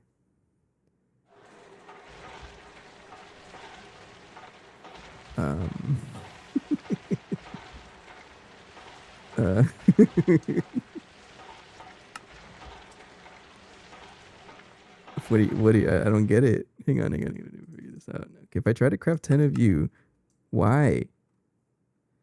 How do I get this? Oh, we get this from ore mining, right? Yeah.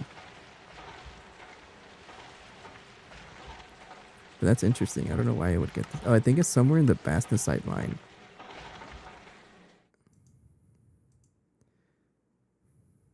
No, we have plenty of samarium. It's not the samarium that's the issue.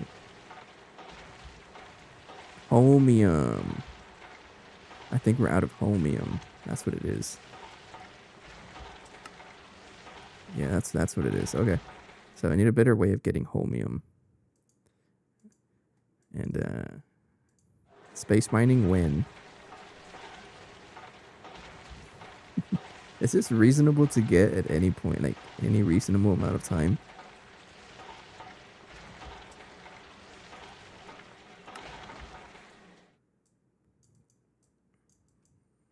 I may have to get like a dedicated samarium ore vein because, yeah, I don't think I have anything here. So I think I'll do that also. Space mining, because we can get holmium directly from space mining. I'm not doing meteor. Sorry, I don't have that set up.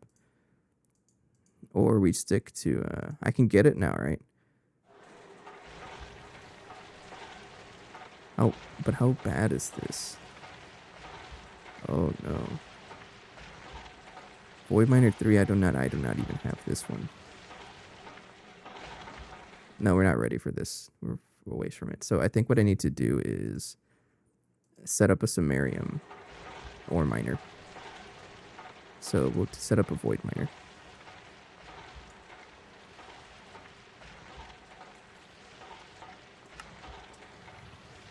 Of course you are. I think I'm going to steal a void miner from somewhere else in the meantime. I'll come back to that then. Everything should be ready though. Alright, I'm going to... What should I craft? How much americium do I have? Probably a little bit left. Alright, I always like to try to craft a whole bunch of you. Try to craft like maybe 5 maintenance hatches. Alright, that works. We'll craft a couple of you. How many CPM circuits can I craft?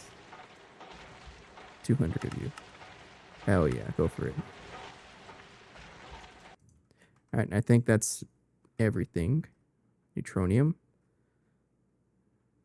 1.4 million neutronium dust for whatever reason. Oh, look at that. 11,000 cosmic neutronium. Hell yeah. Did you actually... Oh no, you're not done yet. Okay. Alright, we'll call it here. Let's see if there's someone else to raid.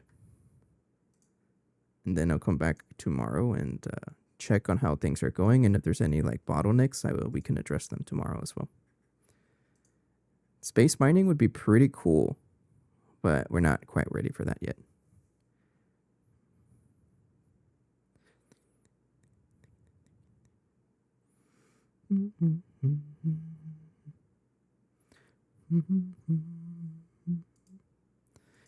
Drifter asked me to feed the rubber band ball an hour ago, and I missed it. Drifter, I'm sorry. I'll do that. I think Drifter also asked me to play Marimba like on another stream where I got raided as well, and I forgot to I had to refund the points because there was just so many messages and I missed it. But let's feed the rubber band ball. As Drifter asked. Let's do that.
Easy.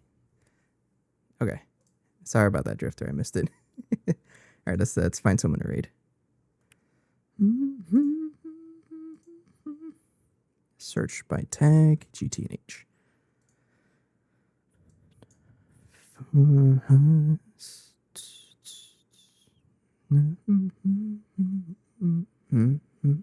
Evangel. I haven't. Yeah, I haven't visited Evangel in a while. We'll go say hello.